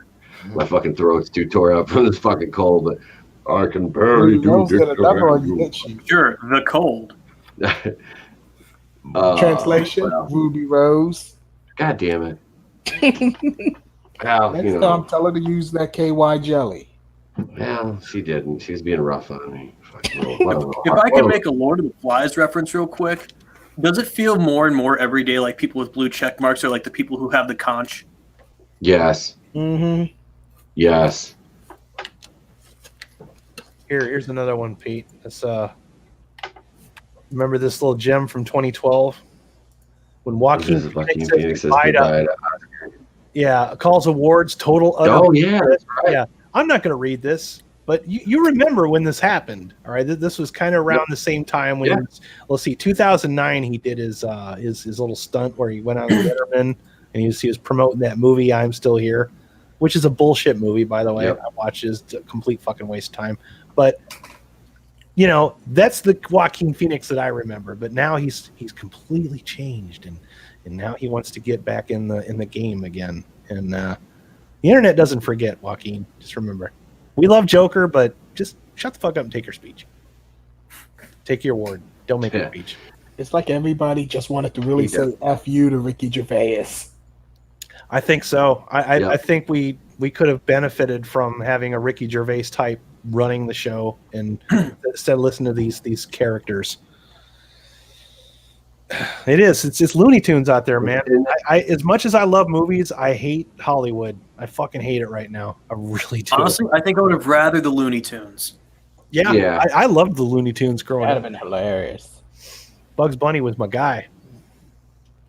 As long as somebody makes a Space Jam joke. Praise the Lord, you got the ammunition. Absolutely, goddamn right. If only someone had MJ's secret stuff. Where's that sequel at? Yeah. Weren't they supposed to be doing a sequel? Mm-hmm. Find out in the next episode. They're gonna do they'll do a sequel to Space Jam, but it'll be called Space Trans, and it'll be all the WNBA players. Well, I don't know, man. You actually want to make sure nobody watches the movie. Bugs Bunny did used to dress around like a woman and make out with dudes. Time out. You want Space Trans? Has anyone seen the movie Juwanna Man? Oh God, yeah. I did. Sounds wonderful. I saw it. I did. I saw it. Still better than what's his name? Miguel. Nunez. Fuck, the guy that played Juwanna Man. He's funny. Yeah. Yep. He's also funny. DJ in the Street Fighter movie. Oh God, he was, wasn't he? Mm-hmm. He was DJ. That was why I first knew him. Jesus. All right, let's.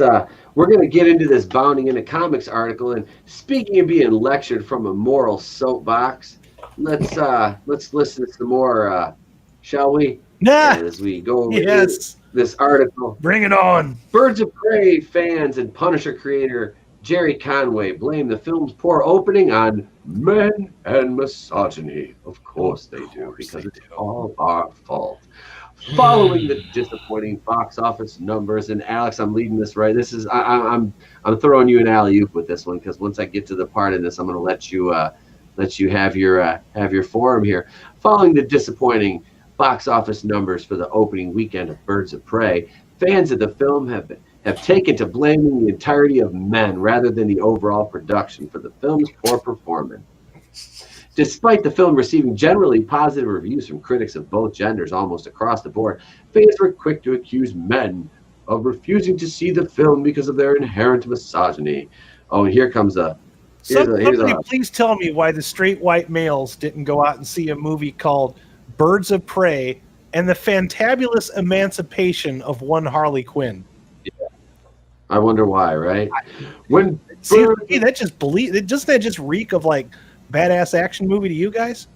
Yeah. Okay. Yeah. When Birds of Prey might flop at the box office because y'all hate women. Yep, it's true. Yeah. And Trisha, white men really think they're doing something by not seeing Birds of Prey in theaters. Wait, why white men? Yeah. Just say you're white men, dude. It's all white men. I mean, correct me if I'm wrong. Adam and Tony have seen it. I, the black man, have not seen this movie yet. Yeah, that's true. I went to go see it. At one point, I was actually kind of looking forward to this movie too. This right here, this is a line from a woman who never gets laid. Just say your dicks are small and you're afraid of seeing powerful women together on screen and go. Oh, wow. Wonder Woman, Alita, The Bride. The sad thing is, Pete, is she probably stayed up all night to think that up. Oh, yeah. Here's another one. Academy Award-winning Taika Waititi at Movies and Cats. Oh, yeah, this bitch never gets laid. Birds of Prey is so special, and it sucks so bad that men and Grace, talking about Grace Randolph, with power in our film space. You mean the same Grace Randolph that shat on the movie and then turned around and gave it a positive score anyway because diversity, yo? That's exactly what she fucking said. She goes, well, and let me do the Grace Randolph voice. Well, it has a big plan for representation, so I have to give it a pass. And that's why you should not listen to critics, period. Don't even listen to me. I critique movies. If you guys enjoy listening to me and you enjoy my content, cool. But you don't have to let me make the decision for you. Oh, God, yeah. I judge movie based on what I see, not what's behind the politics of the movie or the representation of it. It's whether it's entertaining. Yeah, her whole fucking review was nothing but... I have to find some kind of entertainment value. Really? Yeah. Hey, we have a new subscriber to the channel here, ladies and gentlemen. Let's welcome. This will be the third time I've hit 160 subs. Welcome, whatever who cares to the channel. He is now subscriber number 160. So I do thank you, sir. Hey-o.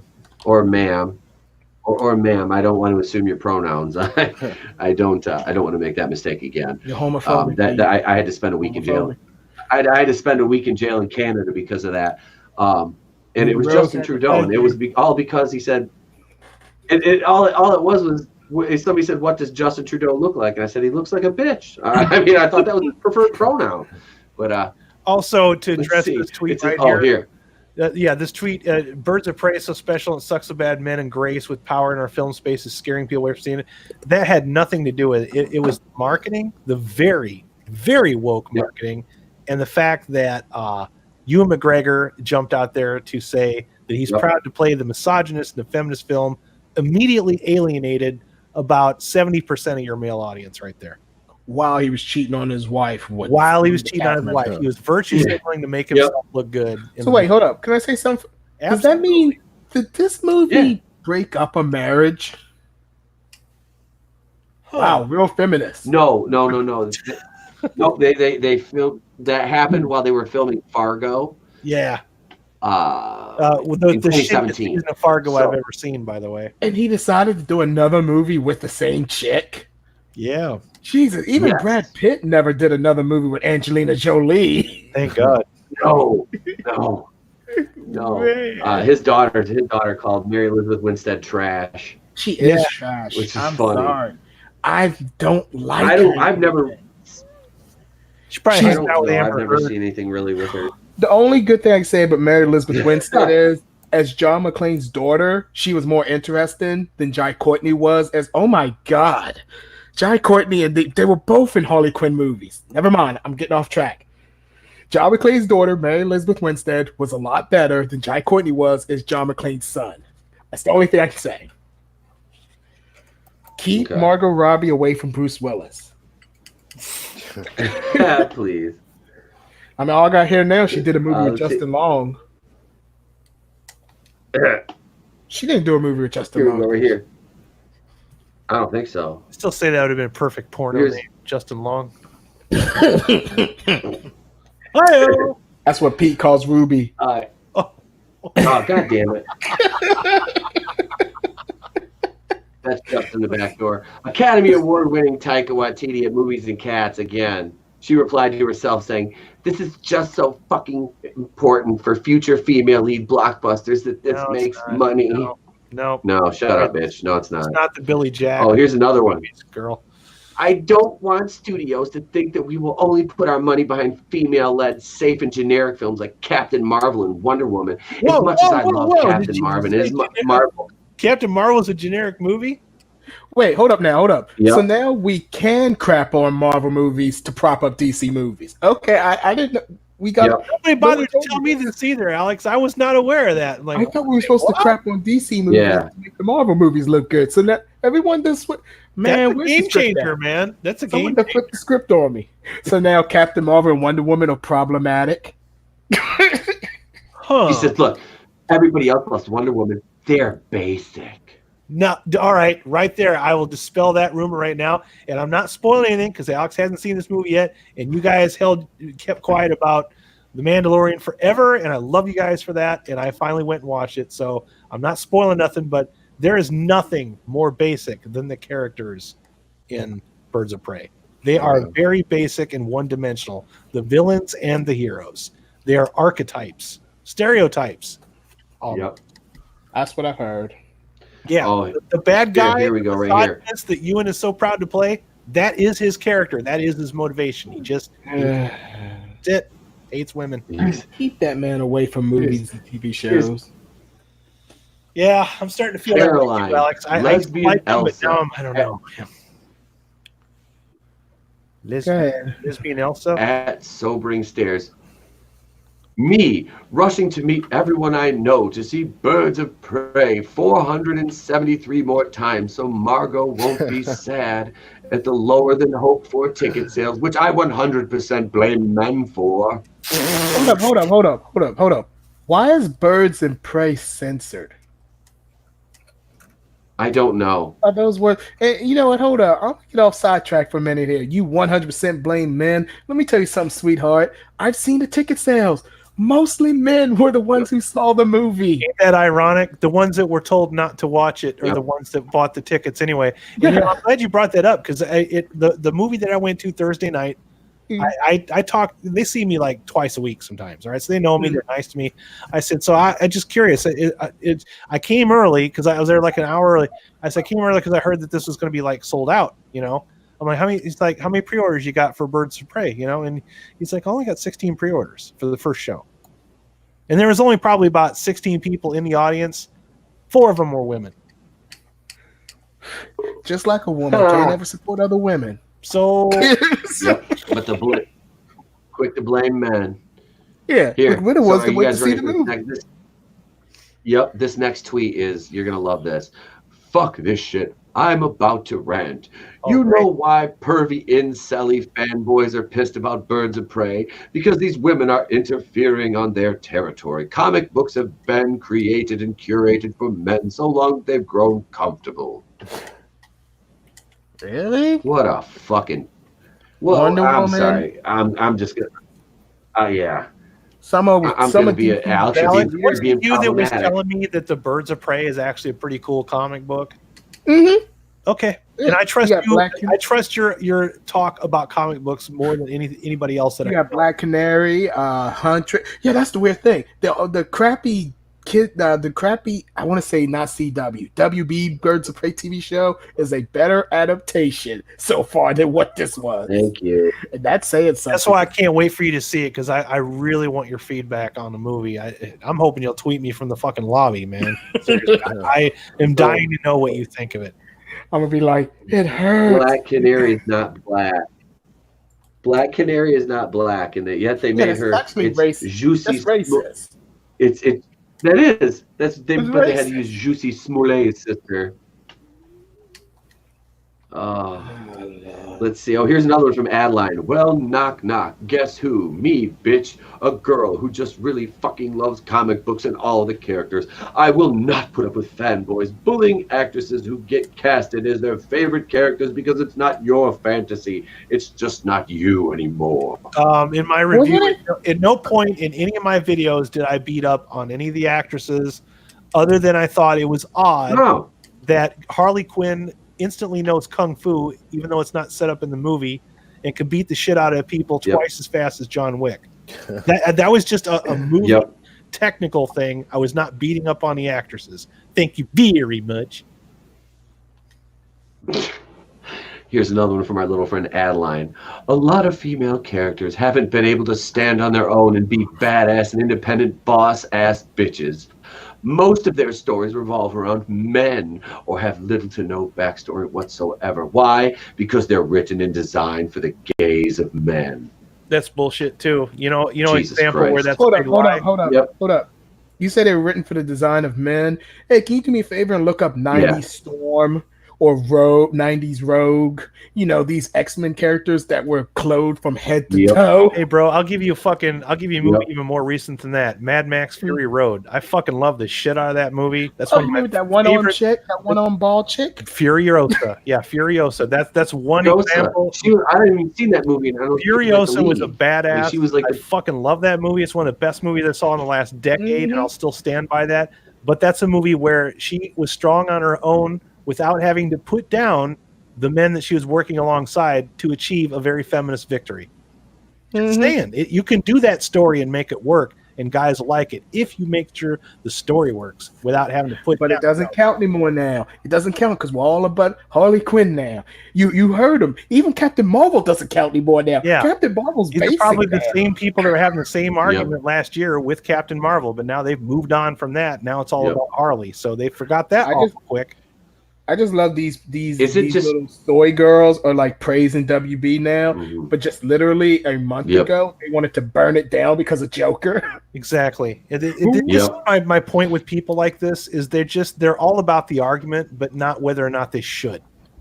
You know, I want to tweet this bitch really bad right now. They just enjoy the argument for the sake of the argument. That's it. They're like Roddy Piper. When you think you have the answer, they change the questions. Like, look, it's time for the fanboys who've been comfortable in their fandom so long to open up and let us in. We're fans just like you. We want good stories for both male and female characters. There's the key right there. Good stories.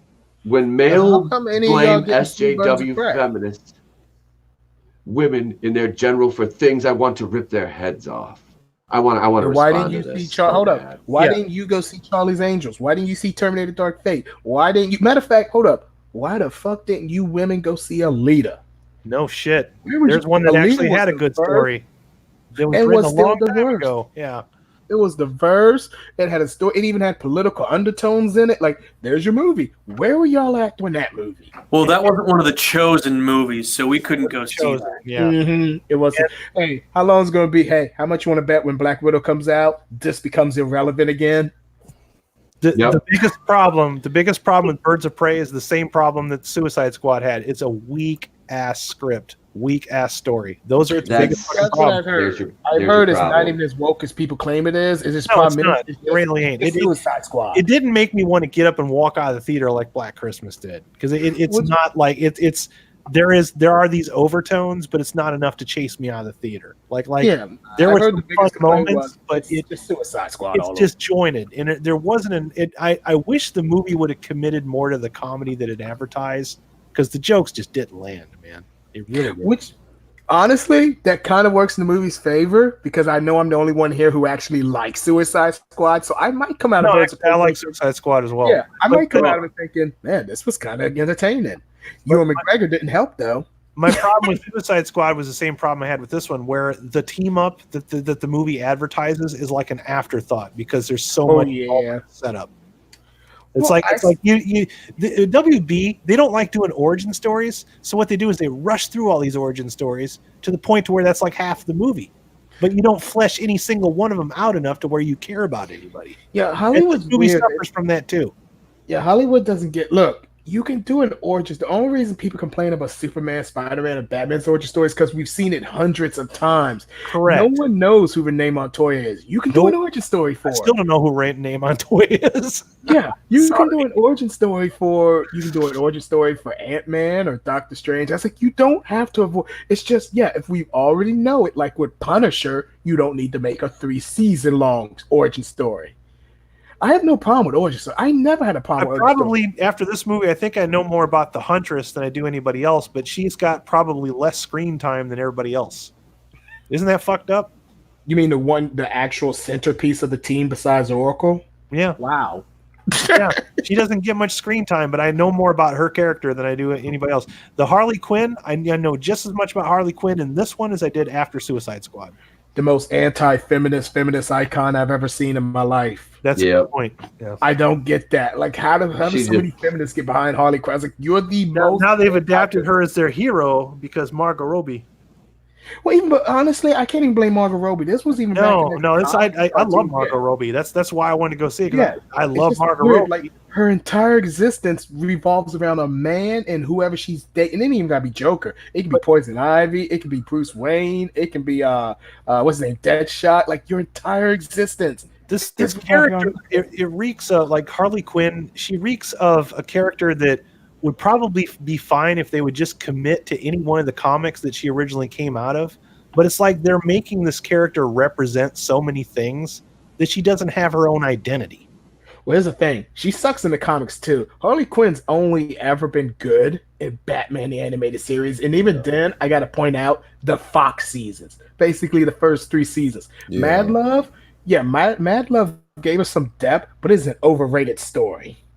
It is so over. Really, the Fox. Look, in the Fox ones, she did not date Joker. She called out Joker on a lot of her crap. She did. Actually, she admitted in the Fox cartoon, she had a crush on Batman. See, look at this girl with her fucking meth whore clothes and her middle fingers up in the air, sticking her tongue out. Isn't that a great role model for little girls? You know, I was going to... Look at this blue... Go ahead, Tony. No, I was just going to mention that. I mean, I like Margot Robbie, but I think Harley Quinn was the worst part of this movie. And she actually reminds me of a meth hoe I used to know. I mean, yeah, dude. Just the rag she's wearing, how her hair's all dusty. And, you know, every time she was on the screen, my attention would drift away. And I was having to focus on the movie. And, you know, it wasn't a perfect movie, but they'd show Canary or Huntress, and I wanted to learn more about them. And yeah, same here. That's why I don't agree that I don't know about you, Tony, but to me, it felt like this was like 2 movies squished together. Like, yeah, and the editing was weird. They wanted to do a Birds of Prey movie, and it's like they started filming that, and then they wanted to do a Harley Quinn movie, and I would have been fine with any one of those movies had they fleshed it out enough. But they squashed the 2 together, and what you get is like Suicide Squad 2.0 or Justice League. It's basically X-Men First Class all over again. Yeah. Well, that's a better movie than that. No, I hate First Class. What did they change the name to? Last I checked, did they drop everything else except? Last I checked, it was just called DC Harley Quinn and Birds of Prey. I don't know if they changed it for a 3rd time. Hey, I don't remember what it was originally going to be called. I thought it was going to be called Birds of Prey. You know, that's what it was. But then they added that stupid subtitle, and then they changed it to DC. They did officially call it Harley Quinn, and then Birds of Prey was just a subtitle. I don't know what they've changed it to Jesus. now. See, this movie starts off. It's like Harley Quinn's broken up with the Joker. They tell you that in trailers. So that's not a spoiler. But then it's Well, I like thought he open broke up with season. her, right? It's like open season on anybody that she's ever pissed off can come after her now because she doesn't have the Joker to hide behind. So that would have made an interesting movie. Then it would have been like John Wick, where she's on the run and she's excommunicado. Then they could have done something like that. But they didn't commit to that either. They just glossed over it. Look at these fucking. Look at this. These tweets are hilarious. The fact that men are refusing to watch Birds of Prey because it's an all-women team and their clothes are not showing enough skin just frustrates me. They'll only see a movie with female lead if she's sexualized, and that's disgusting. Okay, Yeah, first of all, she's got an anime profile. What we call picture. delusions of grandeur. did anyone think any of these women were still unattractive in these movies? I mean, Nope. I still looked at them and was like, yo, I'd bang them.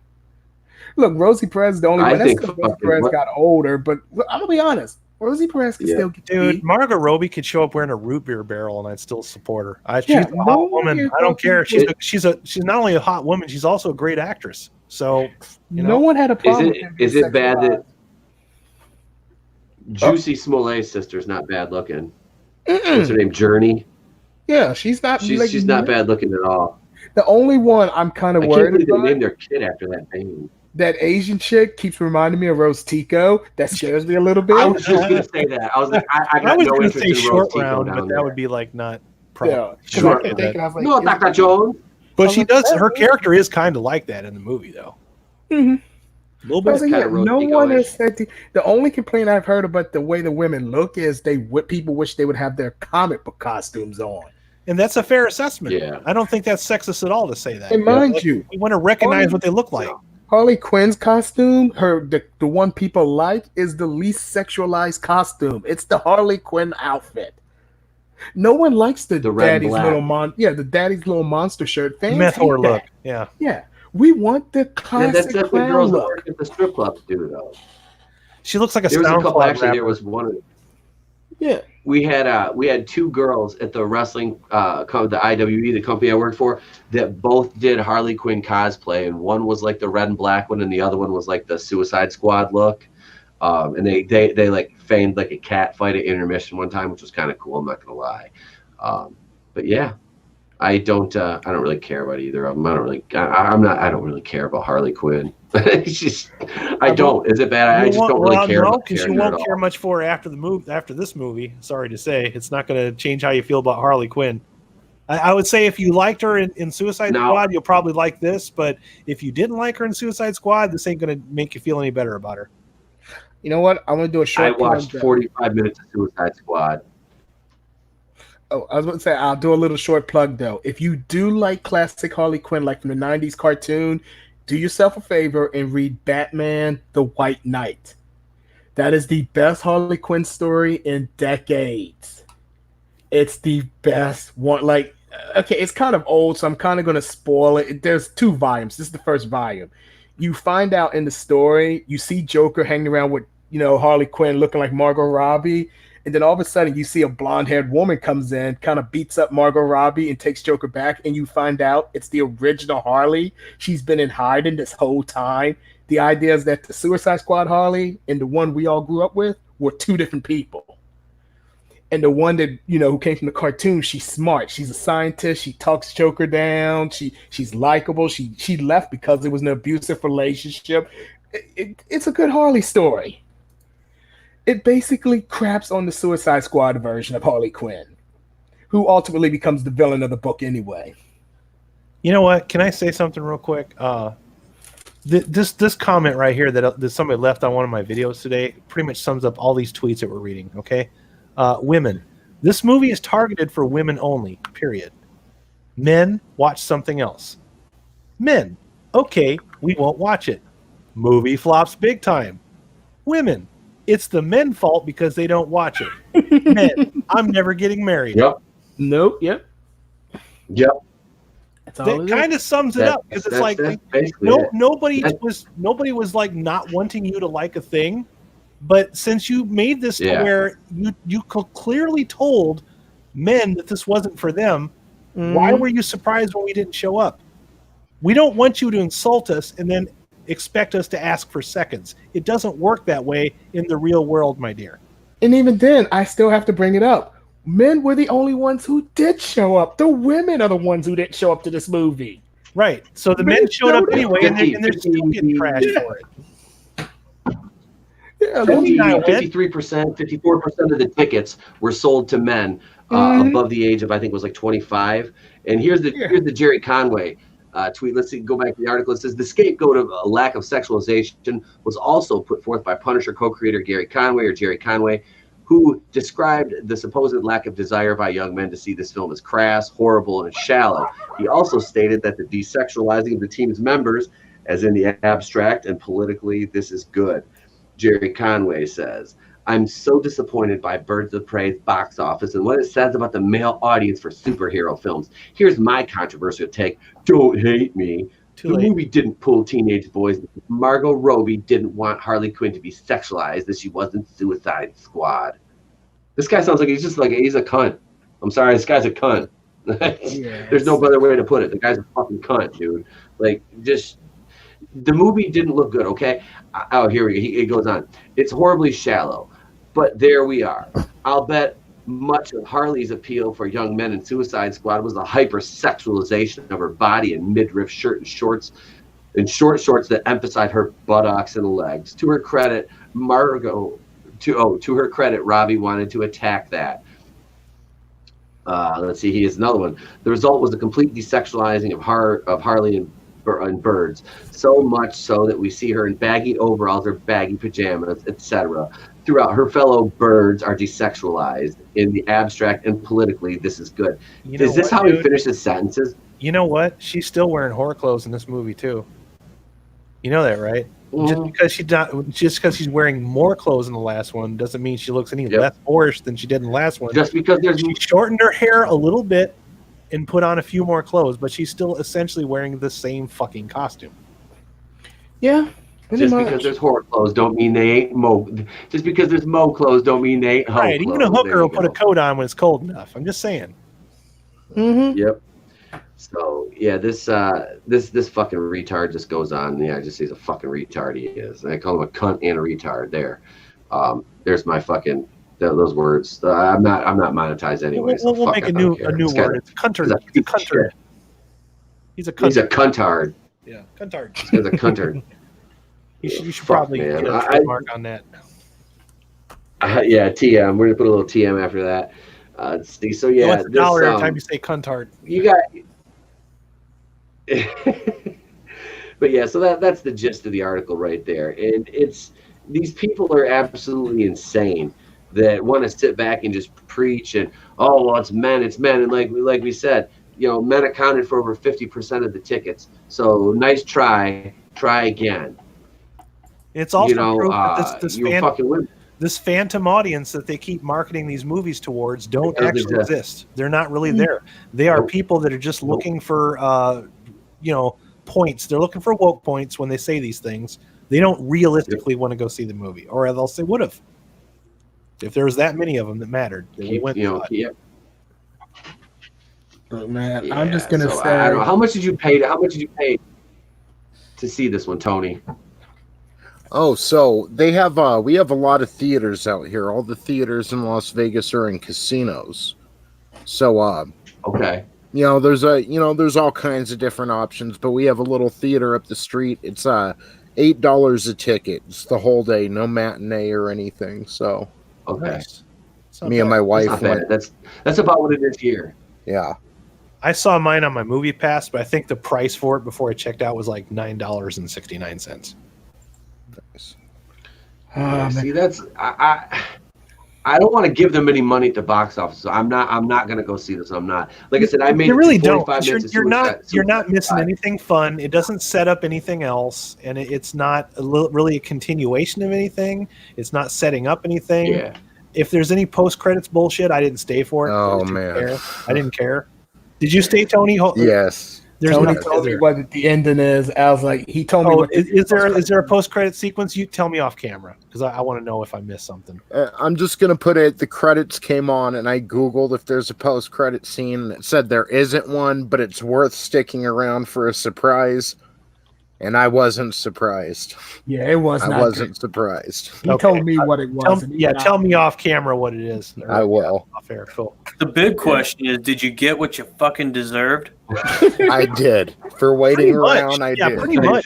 This movie played out a lot like I thought it would. Like I'm like, this is not going to work. I'm like, I don't understand where who this movie's marketed towards, and whoever they're marketing towards is not going to be enough to carry it. And it pretty much played out just like Charlie's Angels, just like Ghostbusters, and just like Terminator Dark Fate. All suffered similar. And it's when you have like members of your cast or crew come out there and talk about how woke your movie is, you're already driving your audience away. If you really want them to see this stuff, don't talk about it. Don't tell anybody. Just have them see it. Tell them it's a badass movie. Go see it. And then people can make their own decisions based on what they saw. I'll say this, but Jerry Conway, in the words of a great, great woman, I don't care what a 67-year-old white dude tells me. I don't need a 67-year-old white dude to tell me what did or didn't work about Birds of Prey. You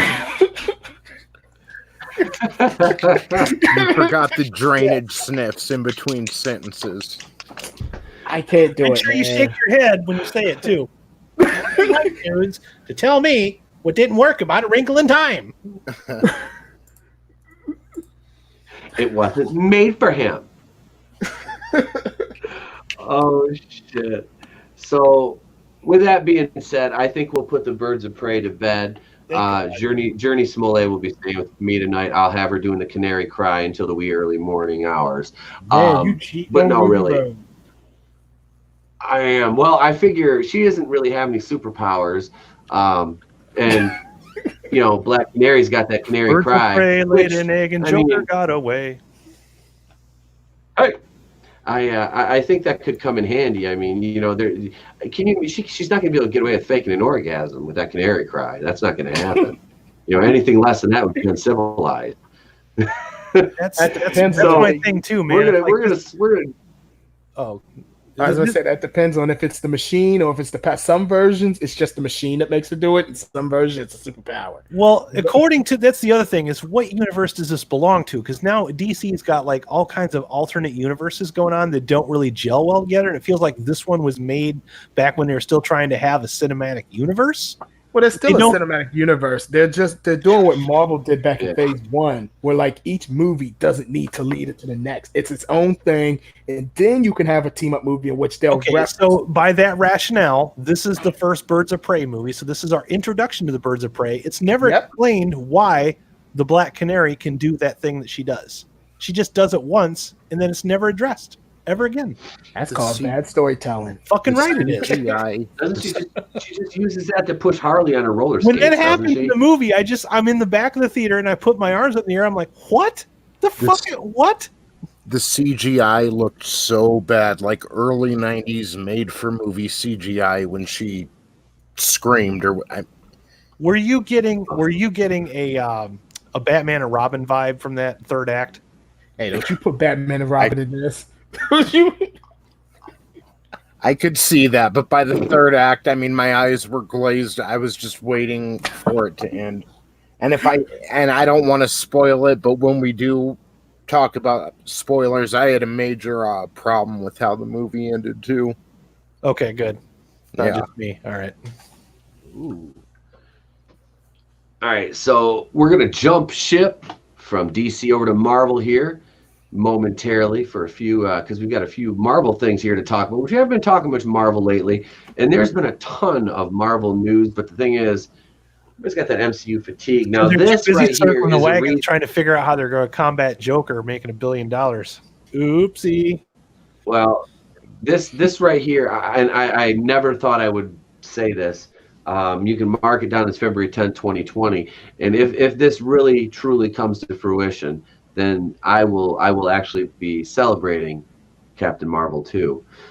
Rogue is rumored to be and is all but confirmed to be the villain in Captain Marvel 2, and I think we all know what that means. And this comes from Mikey Sutton, who has been spot on with a lot of his Marvel leaks and whatnot.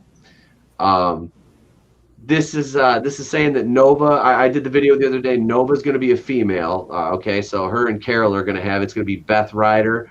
They're going to have a little thing, and Moonstone may be in this movie as well. But Rogue is going to be the main antagonist in this, and she'll be the first X-Men, one of the X-Men to be introduced. Or are we calling her X-People? I don't know. I don't want to assume her pronouns, but fuck it, it's X-Men. So Rogue is going to be in Captain Marvel 2, and this is possibly, I mean, do you think that they go the route of the comics or the X-Men cartoon even, and Rogue absorbs Carol's powers and says, and then we kind of say bye-bye to Carol Danvers? I mean, could this be kind of their way to get rid of the Brie Larson problem, and then they could use the multiverse theory to bring in Monica Rambeau, the Captain Marvel that people actually want? I'd be all right with that if they bring in Monica Rambeau. Yeah, I feel like she's gonna. I want to. No, I just feel like she's gonna absorb Captain Marvel's powers somewhere around the second act, and then the third act, Carol comes back, and it'll be a poorly executed version of the, TV series. Mm-hmm. I really hope they don't try to push that. If all it's a into true one. multiverse, you can have Monica Rambeau versus John Rambeau. I would pay to see that. Leo Red said X-Women. Yeah, it could be X-Woman. But no, I read. Now, who are you going to cast as Rogue? Because they're not going to use Anna Paquin. Which They should use Anna Paquin. I would like it if they used Anna Paquin. I did not mind her as Rogue at all. I like Anna Paquin. So, I mean, for them not to use any of the Fox characters, I think is kind of doing themselves a disservice, because you did have some good ones. So I would like, me personally, if they were, gonna do away with Cat Pan Mediocre, I mean, wouldn't that be a way to go right there? What everybody's wanted to see is Rogue show up and just drain her of her powers, and bye Carol. That would kind of shelf the character. Yeah, which would be nice, but it would be nice. It'd probably end up being by the end of the movie. I know they'll start scissoring or something like that. It'll be the first NC-17 fucking Marvel movie. And let me tell you, the blades on that scissor, they're dull, real dull.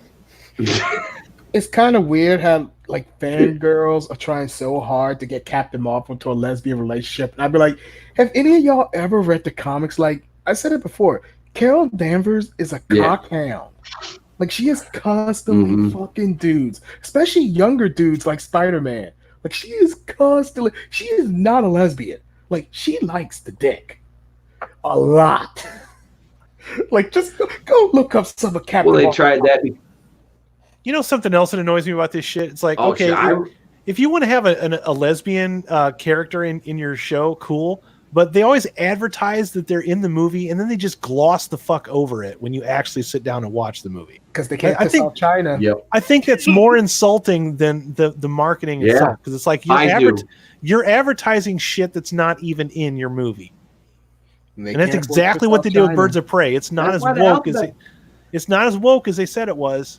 They've sure, this is a very feminist and very woke movie. And, it's feminist, yes, but not as bad as they advertised it to be. Warner Brothers is gonna be like, look, Disney, you can have Ewan back. Go, take him. He's yours. Do your Obi-Wan. Yep. Disney's like, we don't want him. It's just all it is pandering. It's fake fucking activism is all it is. It's if you're gonna commit to this shit, then fucking commit to it, but also have a good story. But if you're just gonna pander to the audience and say these things are in the movie and then just well, it's implied. I'm like, no, it's not fucking in there. Just they implied that Lando Calrissian was banging his robot ship. Which they never did confirm that in the movie. I finally saw Solo. It took me years, but I did see it. It's not really in there, is it? It's the most weakly implied shit. And you know what? Birds of Prey does the same fucking thing. The same thing. It's very latent, isn't it? It is, yeah. It's With, like Victor it's very Zsasz, yeah. Victor Zsasz and Black Mask may have something going on, but it's really glossed the fuck over. You know, I didn't even pick up on that until I watched Grace Randolph's review. Right. We weren't even thinking about it because that's how pushed to the back it is. It's like you're advertising shit in a movie that's not there. Stop pandering. It makes you look foolish. Yeah. Well, if you're gonna pander, at least commit to it and don't be afraid of Chinese. Commit to it and go all the way. Then Well, that's why the alphabet people are always all riled up because they get honey dicked. That's what kind of makes me mad because it's like, okay, remember? Here's a good example right here. Remember Bohemian Rhapsody? How everybody was mad that they glossed over his gay relationships in that movie, and then Rocket Man came out, and that's 100% gay relationships, and I loved the movie because they fucking committed to it. Know what happened? Nobody went to see the movie. So, but at least they committed to what they said they were going to do, and that's proof that nobody wanted to go see it because they committed to it. So these studio execs know that they can't commit, so they don't commit, and they advertise that something's in the movie, and then it's not really there. And it's just then you just know that it's pandering. That's all it is. As much as I don't want to see it, it's like stand behind something at least. If you're going to say you're going to do it, do it. Thank you. I mean, remember the hype for what was it? Star Wars Episode 9 was supposed to have the lesbian. Ooh, the first lesbian character in the Star Wars movie. Didn't they end up getting put in the background for like a split second? It's a scene that can be easily edited out for the Chinese audiences. Oh, yeah. Baizu, baby, they don't want that shit. It's one thing I'll give Warner Brothers credit for, at least before Birds of Prey. They used to say, fuck the Chinese. Look at Joker. They did not care. Nope. They got what they fucking deserve. Not. That's right. So they don't care. They're like, whatever. I still got the fucking Oscar goddamn banner going. That's right. Jesus Christ here. What the fuck is going on? Endgame didn't win. There we go. Got that fucker off there. Let me tell you, between the Oscars and Birds of Prey, this has been a rough weekend. I second that. We need a better weekend. Hopefully Sonic the Hedgehog kicks ass this weekend. Yeah. Well, so far the buzz has been kind of positive for that one. I'm seeing that Thursday night. I'm going to see that Thursday night. Probably have to see the later show because I got a doctor's appointment. But yeah, I'm going. Yeah, I'm going too. What night are you going, Tony? Thursday. You going Thursday? All right. I'm gonna probably have to hold off until Saturday because the show Friday night and the wife works Friday morning, so we're not gonna go on Thursday night because she has to get up for work at 5 a.m. Then I'll probably have to drive like a half hour, 45 minutes to see it. So I don't think the theater down the road from me is gonna get it because they're fucking just now playing Doolittle. So I imagine they'll probably get some. They'll probably get something stupid next. What do you like, live in the land down under or what, Pete? You like live in the fucking land that time forgot? Doolittle came out back in January, bro. Yeah, dude. It's like the only I will slap the shit out of you if you go see that movie. I ain't fucking go see Doolittle. I would. Doolittle is trash. Pete's living in the Internet Explorer of America while the rest of us are in Chrome and Mozilla. It might as well be up here. I tell you what, like I lived, the city I lived in before this wasn't big. I mean, there was only like 35,000, 40,000 people. But I mean, I moved back home here and there's like 8,000 people. It's like, holy fuck, I forgot how small this town was. Doolittle is like not offensively bad, it's embarrassingly bad. It's an embarrassment. It's an embarrassment to everybody involved with the project. It's the equivalent of the giant 20-second wet fart that's in the last third act. The whole movie. That's a review of the whole movie. It's just a big wet fart. And I haven't heard any good reviews from that movie, so there's no way I would spend money on it. I mean, I'm not. You would have to be high on shrooms to think it was a good movie. And even so, I'd probably still rather see Cats. I would go see Cats. Like I would rather go see Cats because I'm going to see Cats. At some point, I'm going to watch that. I just don't want to pay for it. Yep. I'll just rent it from the video store when it comes out because it'll be on Blu-ray soon. Yep. That piece of shit's fucking.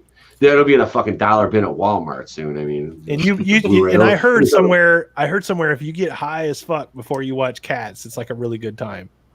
All right, Jeremy. Well, then I will. Yeah, that's the one thing I like about Jeremy Jahns is like. Oh, he this said that dude's a about stoner. Birds of Like, I Prey. He think- says this movie's better if you're high. Yeah, yeah. He was like, I don't know. He said I've seen him say it in a couple reviews now, and I'm like, I like this guy even more now. I know he's a fucking stoner. I did. Oh, that. the Birds of Prey. Yeah, the Birds of Prey one was the funniest because he's like, put your dare shirts away. It's legal almost everywhere now. Knock it off. Yeah. I It's mean, either maybe it's good my with tolerance booze. is too I high, think but Birds of Prey was the first one. He said weed. Yeah, Usually it's good with booze. yeah. Better if you're drunk. Yeah, it's a party. I can't get drunk before I go watch a movie because if I'm drunk, I don't want to sit there and be quiet. You know that doesn't work. I wish I Does got not drunk work. before Now, I if saw I'm- Ragnarok. I was drunk before I Yeah, saw you drink it. Dr. Moreau. You'd have God. That movie was like an acid I was so trip. drunk. I Let's thought be it was a honest. good movie, and then I watched it recently. And I'm like, oh, that was not good. Wow. This is Oh God, this bad, is terrible. It's really bad. You can tell. You know what? You can tell these two guys fucking The hate old each one other. with Michael York and I think Burt Mhm. Lancaster in it. It's bad too. Both of those movies suck. Well, you know what that means. 2020. It's time for an all-female reboot of The Island of Dr. Moreau. Bring it, man. Fucking bring it. I'll be right down. Don't in get front. Melissa McCarthy to play the Marlon Brando role. Yep, Elizabeth Banks. Elizabeth Banks will write, direct, produce, and be the what is it, Val Kilmer character. Mhm. While you're at it, let's put. Kelly Marie Tran could be like the little midget. We'll have it be directed by Royan Johnson. Oh, he'll subvert the fuck out of our expectations with that. And now in the third act, here's what I'm gonna have him do. This was on my first draft. I turned it into production. We should get someone who's just gonna ruin the mythos. Oh, you want your mythos ruined, baby? Well, I'll ruin that mythos in a minute. You don't know what you want because I haven't given it to you yet. Right, Alex? You didn't go Mhm. see Jojo Rabbit. I know he's in Hitler, and I can't believe I'm saying this, but Hitler kind of deserved better. That's a bold move, Cotton. Let's see if it pays off. Don't get me wrong, he's a horrible human being. Thank God he's dead. But I still think Taika Waititi's worse. Wow. Look, if I was in a room with Hitler, Bin Laden, and Toby, I'd shoot Toby twice. That's all I'm saying. All right, You Michael. fucking deserve. You get what you fucking deserve, Toby. You get what you fucking deserve. All he wanted to do was move to Costa I'm gonna bring Rica. Taika and live in Waititi in peace. front of Adam and call him Murray Franklin. Hey, it's Murray. What do you mean this is Murray, mate? My name's Taco Tuesday. That's Murray. All right, that's it. That's it. All right, you're dead, Murray. What? It's just Robert De Niro in brown face. It's He's trying to do Tropic Thunder 2, Electric Boogaloo. Hey Murray, when you introduce me, can you introduce me as Taco Tuesday? Hey Murray, when you introduce me, can you introduce me as PETA Man? God, you that introduced me man as a. That man deserves to be tarred and feathered. Yeah, he does. Murray, when you introduce me, can you tell people that Epstein didn't kill himself? I mean, he tried to make a movie about Hitler going on comical adventures with a little kid. Stop trying to make Hitler sympathetic. I know. You're not Kung Fury. Who the fuck? Who is that? Who is that marketed to? Like, I don't want to watch a fucking comedy with Hitler. And I have a dark sense of humor, but I mean, Thor Ragnarok fans. Jesus oh, Christ. oh.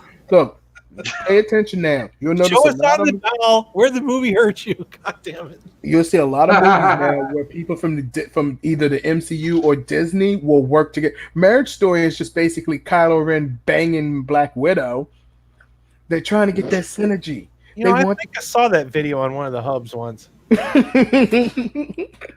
Yeah.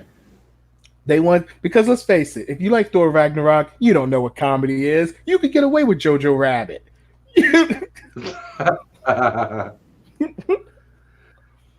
Yeah, I see ScarJo painted a beard on in that movie, and like the part of the clip they showed last night during the Oscars. I was like, she's gonna rile the alphabet people up again. She's painted a beard on there, but she's pretending to be a transgender. She's taking roles away from actual trannies. She's taking roles away from mentally ill people who chop their dicks off and pretend to be women. What? Did I just say that out loud? As long as she ain't playing Japanese characters anymore. No, was that her? Was that Emma Stone that played the Japanese? No, that was her.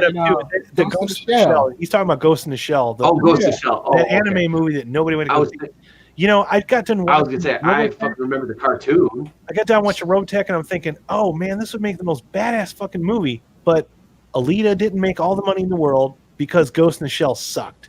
Mm-hmm. Because anime movies don't do well at all. Like, they just don't. Like, they keep trying to make movies out of anime properties. And the sad thing is now I'm starting to realize I'm learning late in life, and I apologize, everybody, but there are great stories in that stuff to be had, great stories to be told that Hollywood can't tell anymore. But because they haven't made one decent hit anime movie yet, they're probably not going to make any for a long time because they're expensive as shit to make. I think Alita, because it still was popular enough, I think we will get Alita 2. I think it will open the door. I don't think so because of who's in charge of it now. It's up to Disney, and Disney's like, nah, fuck that shit. We don't need that. They're going to need it for that fallback plan, though, once Brie Larson's gone. Because the only reason they hated Alita was because they needed Brie Larson out there. If they're not happy with Brie Larson, they'd be like, so, Rosa, want some money? Yeah, Rosa Salazar. So, yeah, some guys like this movie that you made a while ago that we should have greenlit like fucking last year, No. That's no more Scarlett Johansson playing Japanese people. Like, I will slap them silly for that one. Which, you know what? I'm going to call out the Fandom Menace on that one, too. The Fandom Menace always complain, James Bond can't be black. You can't make Commissioner black. But yeah, when it's always the opposite, when it's always a white person playing a minority, then the Fandom Menace be like, that's just the best actor. Shut the fuck up, Fandom Menace. You're just as bad as the SJW. Oh, you're right. Leo Red, I forgot. I did not see Detective Pikachu, but to be fair, that's a video movie. Yeah, Pokemon is a very marketable franchise. Yeah, that's not an anime movie. That's video. I wouldn't consider that. I'm talking about like fantasy anime. Like Detective Pikachu was funny as shit. If they would make a movie based on the Robotech season that I watched, it would be badass. Or even if they made a TV show, like a Netflix original off of what I saw, it would be badass. But I agree that you need to stop whitewashing the characters. Just if they're Asian in the movie, then have an Asian character play them. There's plenty of Asians out there that are fantastic actors and actresses. Have them play the parts that they are in the cartoon. You know who probably should have got that role, and she's a really good actress, and she's a kick-ass like fighter. Although she's small, that's the one. Michelle Watterson. No, Maggie Q, actually. Oh, yeah. Maggie Q is not only a really good actress, she's a very good actress.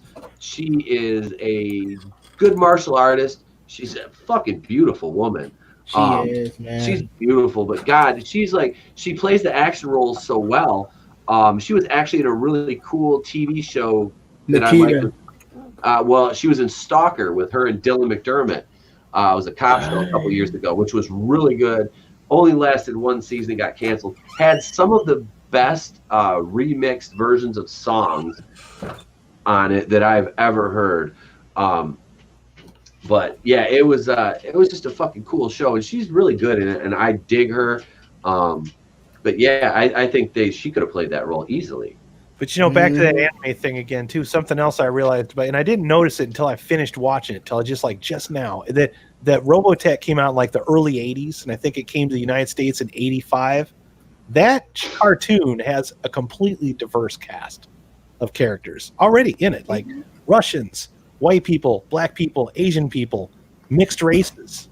Like all your representations right there. Just do it exactly the same way the cartoon did it, and be great. Be badass, actually.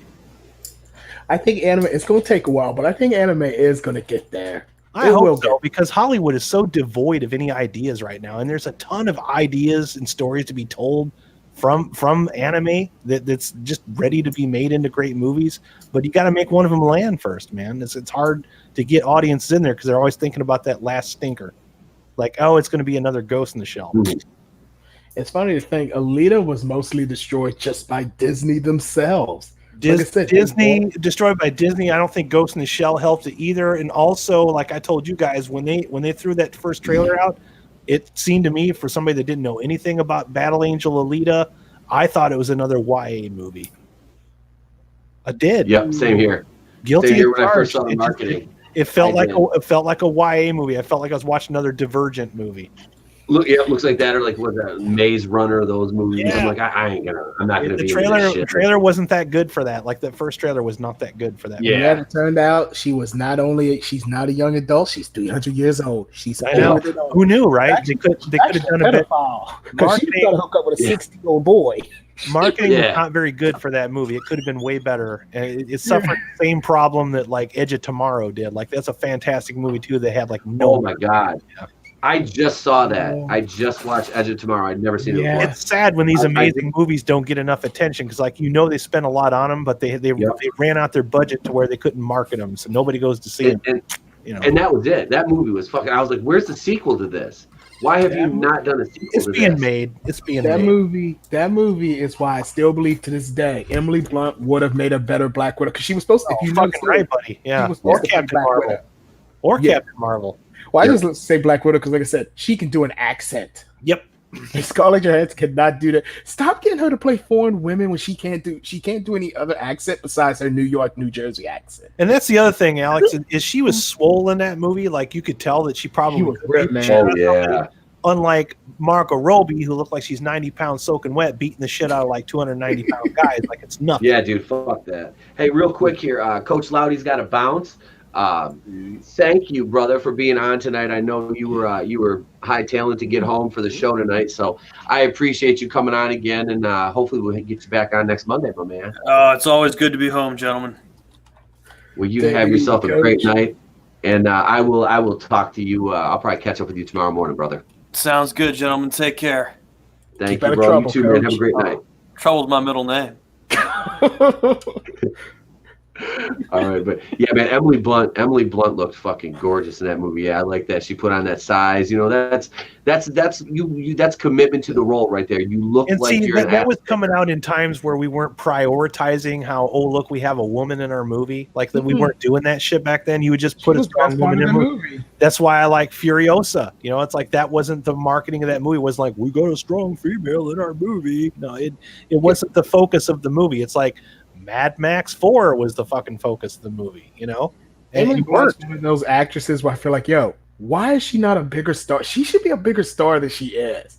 And I realize it's because of Gulliver's Travel, because that movie. It's because we're in an alternate universe, Alex, where her role got reversed with Brie Larson. Like Brie Larson should have played Mary Poppins, and Emily Blunt should have played Captain Marvel. You know what I mean? Well, Gulliver's Travel messed it up because she was supposed to do Black Widow and Iron Man 2, but she had the contract with Gulliver's Travel, so she was forced to do that movie instead. But I feel like, yeah, why ain't she a bigger star? Like, I like Emily Blunt. Even when I see crappy movies she's in, she's usually good in them.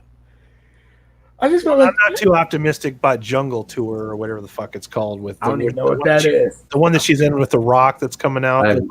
It looks like a really bad Disney African Queen knockoff. Oh, Lord. Oh, Jungle God. Cruise or Jungle Tour or something like that. It looks really Why can't it be George of the Jungle? I don't know. It just looks really bad. It looks like a bad Disney movie. But you know what? I bet you she'd be good at it. Probably. Yep.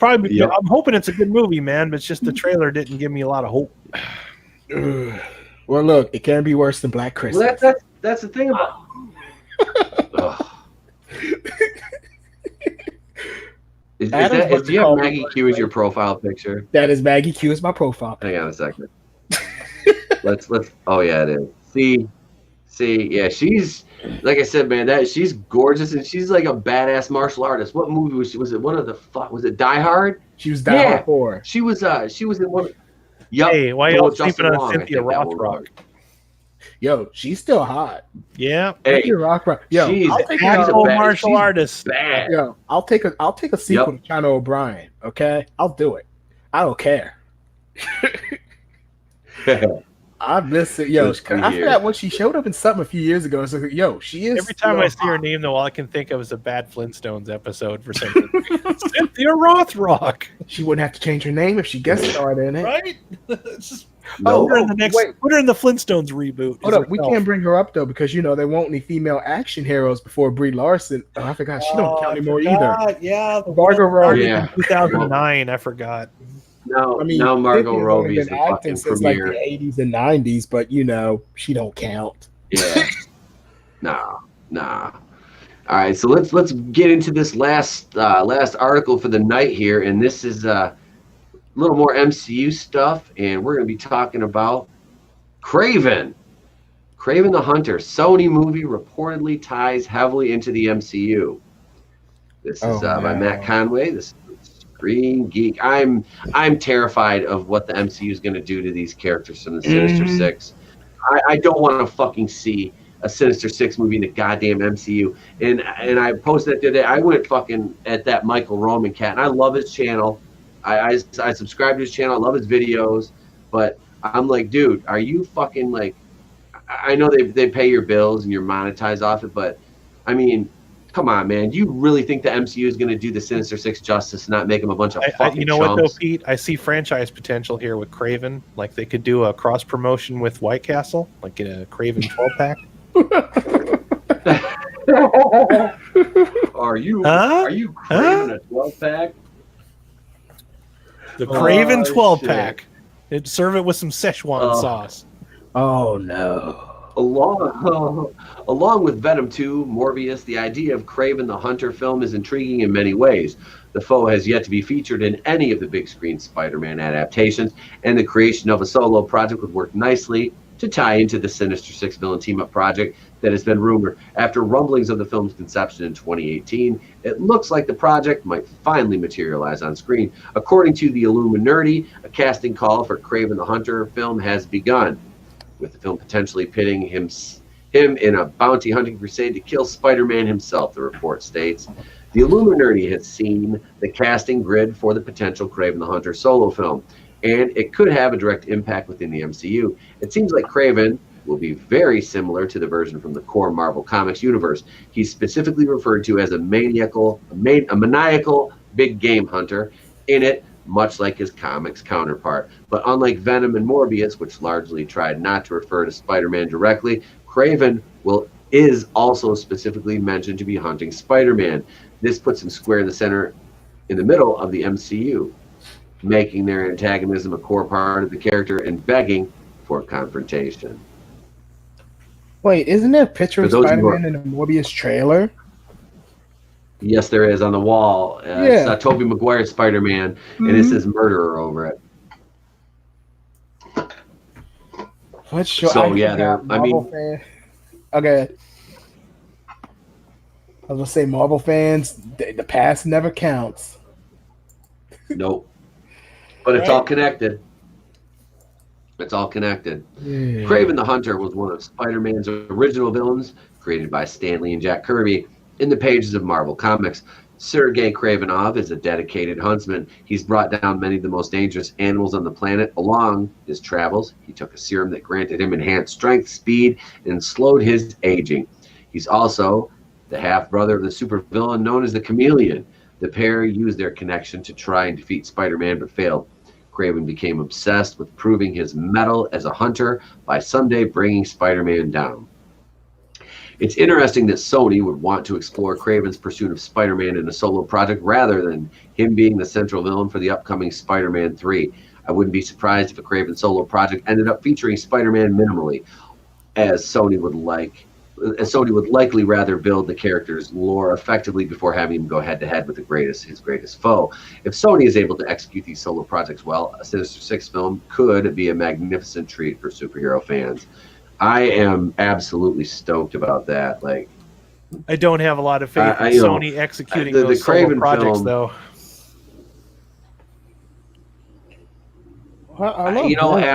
After Venom, I do. I have a little. You think Morbius, so? Yep. Okay. Morbius, I'm a I little have concerned more. about that because Kevin Feige is working on this one. Yeah, see, I feel like they have to bring in the ringers to get the job done. I don't think they can do it good on their own. You know what I mean? Because if Spider-Man, if Homecoming hadn't to work, none of this shit would have been put into play. See, here's the thing: the best Spider-Man movies of the past 10 years have been the two Sony ones that Disney had nothing to do with, Spider-Verse and Venom. Those are the best ones. Yep. The MCU Spider-Man sucks. Yeah, he does. Like, I owe an apology to Andrew Garfield now. Well, I don't know if I'd go that far, but I would. At least Andrew Garfield still had his balls. That's I can say that, yeah. He still, don't get me wrong, he was a piss poor Peter Parker, but he had his balls. I feel like Andrew Garfield would have told Iron Man to go stick it. Yeah. Like, go stick it, and I'm gonna bang your girlfriend. Keely Chow! Keely Chow says the CIA and the military needs to use Batwoman to torture terrorists at Guantanamo Bay. But what happens with Pete is that. Now, are you talking about Ruby Rose or the show? Because Ruby Rose would be torturing anybody. She can come over and torture me. I'm fine with that. Tell you what, though, if Karen Gillan gets her Batwoman movie, I'll go see that. Oh, fuck yeah. I'll go see that. That might be good. If Karen Gillan became Batwoman, is Ruby who? Karen Gillan is the type of person that can do action, comedy, and serious stuff all at the same time with him, just like perfection. Like she gets it. She gets comedy. She gets action. She's perfect for that. She had a TV show on that was a lot better than people gave it credit for, called Selfie. It was like a modern day retelling of I forgot, it was some Shakespeare play. I forgot what it was, but I was like, it had like John Chow in it. Like, that show was a lot better than people gave it credit for. It only lasted one season. One of the best episodes of Doctor Who she did was the one where she's playing an older version of herself. Do you remember that one? I never got that far. Oh, you didn't get to Doctor Who. Okay, I'm sorry. No. I'm still on Eccleston. I'll be quiet. You might as well tell me. I'm going to watch her seasons now. Yeah, it's you know that show's always dealing with alternate timelines and everything, and it's one of those type situations where Doctor meets an older version of herself, and she's really good in that episode. Is she a strong black woman that don't need no man? No, no. Well, the Doctor is a strong black woman. Mm-hmm. She's a strong black woman that don't need no man. I mean, she's a strong woman, but she likes men. But is she selling Pine Sol to me? If she's not calling me baby or selling Pine Sol to me, I don't want it. I was gonna say, did they make that fucking? Did they make that the Pine Sol lady the Doctor for a specific reason? The only person on this fucking podcast that can say that is Alex, and he went for it. Great. See, this is why you need me. I fucking love you. I do. But she does look like the Pine Sol lady. She does. Hold on, I'm gonna find a picture of her. She does look like the Pine Sol lady. She does. That's how Pine Sol lady and Mrs. Buttersworth. Bottle shaped body like Mrs. Butterworth. All right, that's how we're gonna. I'm not making fun of her. Pine Sol lady. Yeah, I'm not making fun of her. Pine Sol lady's a national treasure. Okay, I love the Pine Sol lady. But you just don't want the Doctor to sell you a bottle of Pine Sol. Gotcha. Look, it's already a trade. Might as well just do it. Hey, we got another new subscriber here on the channel. Oh, Damien Estrada. Let me do it properly. Damien Estrada has just subscribed to the channel, so thank you very much, Damien, for your subscription. I promise it won't cost you a dime, and you won't regret a thing. All right, so Alex is finding a picture of the Pine Sol lady. Flair X said Pete must order KY by the 55 gallon. God damn it! Hang on. I love you guys. There's the Pine Sol lady. That's the power of Pine Sol, baby. Wow, ooh, baby. That's the Pine Sol lady. National treasure, though. That's the Doctor right there. Here's the Doctor. Of course, they do realize they've messed up now, right? Because if she's supposed to be the first Doctor, that means you whitewash. Yeah, look at them side by side. Mm-hmm. Hang on. Wait, hang on. Let me. And mind you, this picture is clearly from like 20 years ago, I'm sure. God damn. Yeah. And now they've now whitewashed her. So now Doctor Who's racist. Whitewash. She went from a strong black woman to now a little petite 90-pound white girl. That's racist, Chibnall. Racist. Yeah, fuck Chibnall. Wait, what did let's see what Keely Chow. Original Cindy, Max Guevara's best friend and roommate, is a strong black woman who sometimes needs another strong black woman who is also a lesbian. Mm-hmm. I forgot I think it was. Yeah, Original Cindy. Yeah, she was awesome. I love Dark Angel. I need to watch that. I got it on DVD. I haven't seen that show in forever. I know. That has been forever since I watched No, it wasn't my introduction to Jessica Alba. It was Idle Hands, which came out before this show. Yep. Oh God, Idle Hands. Oh, here it is. Adam, you're not the only one. Flex says grifters are Pete. Yep. I am a grifter, man-child, and Nazi. I went from all those three of those things in 2 comments over the weekend. Yeah, I know. I laughed. I was like, okay. You guys got attacked harder than I did. Like you guys decided to jump in and make a few comments, and you guys got attacked even harder than I did. I felt bad, but you guys were handling yourselves. So I'm not worried about it. These guys are pros, man. I ain't got to help them. I troll people for fun. I mean, I'll smack down these fucking fake profiles like fucking Dikembe Mutombo with a weak jump shot. Alex would be like, "Throw me the shield. I got this." Yep. Or like the person that called me was it Uncle Tom? Yeah. That guy called me Uncle Tom in my video on the comments. I'm like, and I was just getting ready to handle him, but you owned him so well. I'm like, nope, not gonna. I was like, what exactly put me as Uncle Tom? I'm sitting there, it has to be like Black Panther.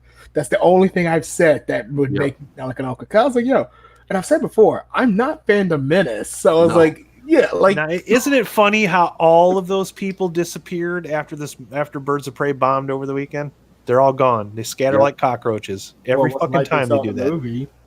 Every time the movie, once the movie comes out and it bombs, they scatter like cockroaches. They did the same fucking thing with Terminator Dark Fate. I was getting attacked just as hard as this one, and right after that movie came out, nobody went to go see it. They all just scattered. They just went back under their rocks. Let's see. Yep. Flarex says, just have Chris pocket ban me again. No. No more pocket bans. Poor Chris ain't never gonna come back now. I know. I haven't seen Chris on stream since. Chris, come back. We love you, man. Come back.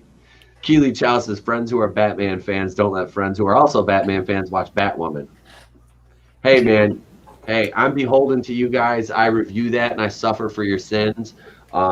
It's my penance. It's my cross to bear. I'm not Ewan McGregor out here virtue signaling. I will actually suffer for you guys. And not try to pass the buck off on anybody else for my sins and transgressions. Okay, Keely Chow says Birds of Prey is still better than an episode of Batwoman. Well, the thing is, Batwoman's only like an hour long? It's like 45 minutes with commercials. Okay, yeah. So that's not true because Birds of Prey is like an hour and some minutes. Now the Birds of Prey TV show is better than Batwoman. Probably. The old school one. Birds of Prey TV show is probably better than the Birds of Prey movie. I think it is. Well, it has Dinah Meyer. God, I can't wait for you to see that. Oh, yeah. I love Dina Meyer. I'm a fan. And what's her name? The chick from Batwoman. Rachel Skarsten that plays Al. Yeah. She's fucking hot. I'm sorry. She's skinny, but she is hot. Like, she was hot I kind of like back then. Ashley Scott, too, who played the Huntress. I like Ashley Scott. Birds of Prey is an hour and 49 minutes. And it also had television's own dreamboat Shamar Moore, who is Agent Derek Morgan. Well, he was Agent Derek Morgan on... what is that? Criminal Minds. He's on that SWAT show now, where he plays another cop. So, do you guys also know that Birds of Prey is 60% on Metacritic and 80% on Rotten Tomatoes? I heard it was way lower on Metacritic, which is usually the more reliable of the two. Yeah, I don't know. Something's up there. Yeah, something is rotting in Denmark. Well, look at it. It's Reptilicus. It's fucking Reptilicus. Keely Chow says, not all hero wears capes. Thank you for taking one for the team. Hey, man, that's like the story of my life, dude. I'm always stuck taking one for the team.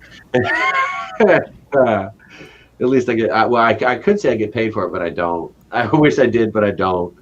I wish I could say I fought the good fight and Batwoman left my anus alone, but this is no fairy tale. Oh, God. I shot Murray Franklin with Margot Robbie's dirty feet.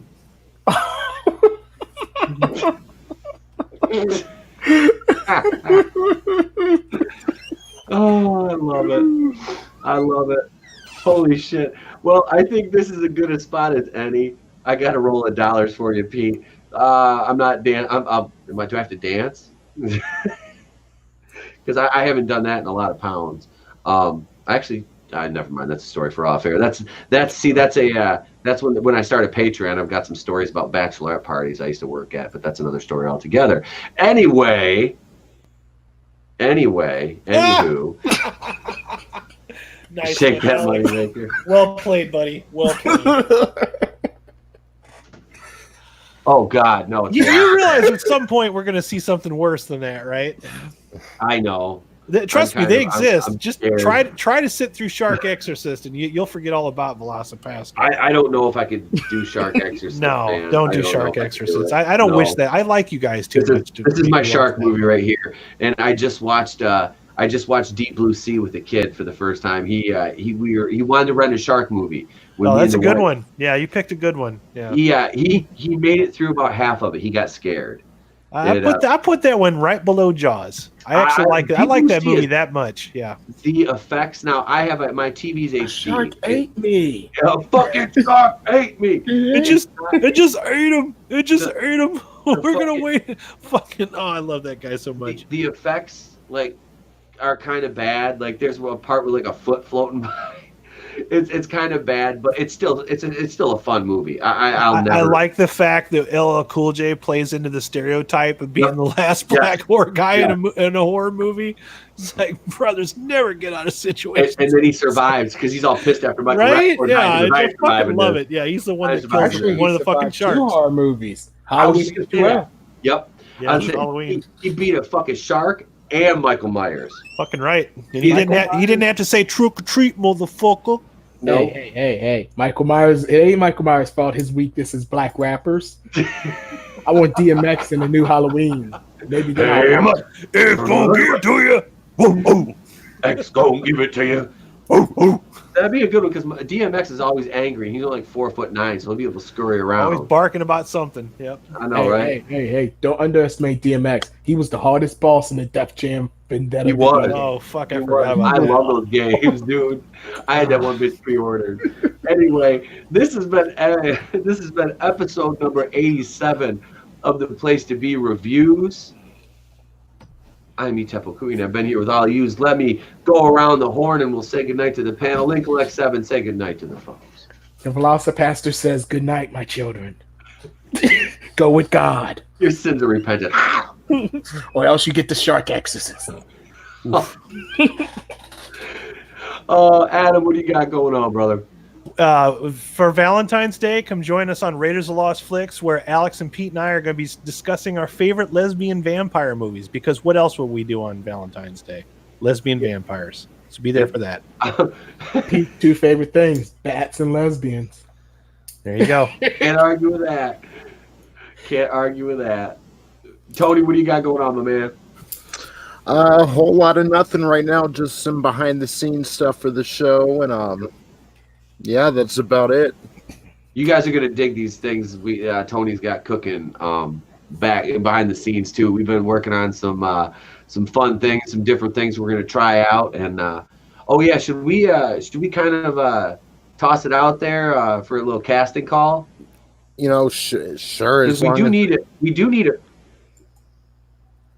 need a female. Yeah, we do need a female voice. We need a female voice talent. Yeah, as long as you have a if you guys microphone. know. Yeah. Yep, they gotta have a mic. Like I said, I'm working on. I got a girl that's supposed to come on the show. She works nights though. I'm just trying to. She's about to go back on a regular 9 to 5 schedule. Are you So I'm dusting gonna, off your casting couch, Pete? Oh, he's looking for Ruby Rose. I send you guys pictures of her, maybe. Ruby Rose for Tony Maybe. Tone. No, Show. Leo Red says I identify as female. God. Oh, dude. Look, if Tony gets Ruby Rose on his casting couch, we all know Pete's gonna look at Tony and say, "Your name's Murray Franklin, ain't it?" I'm flying. I'm flying. I'll be flying out. I'll be like, you keep her there. I'll be like, what's the joke pass? You fucking keep her there. You fucking keep her there. I'm flying up and you fucking keep her there. Oh man, I need to show The Irishman to somebody. I just feel like I have to. That's a great movie. It That's a was. great movie. All right, y'all.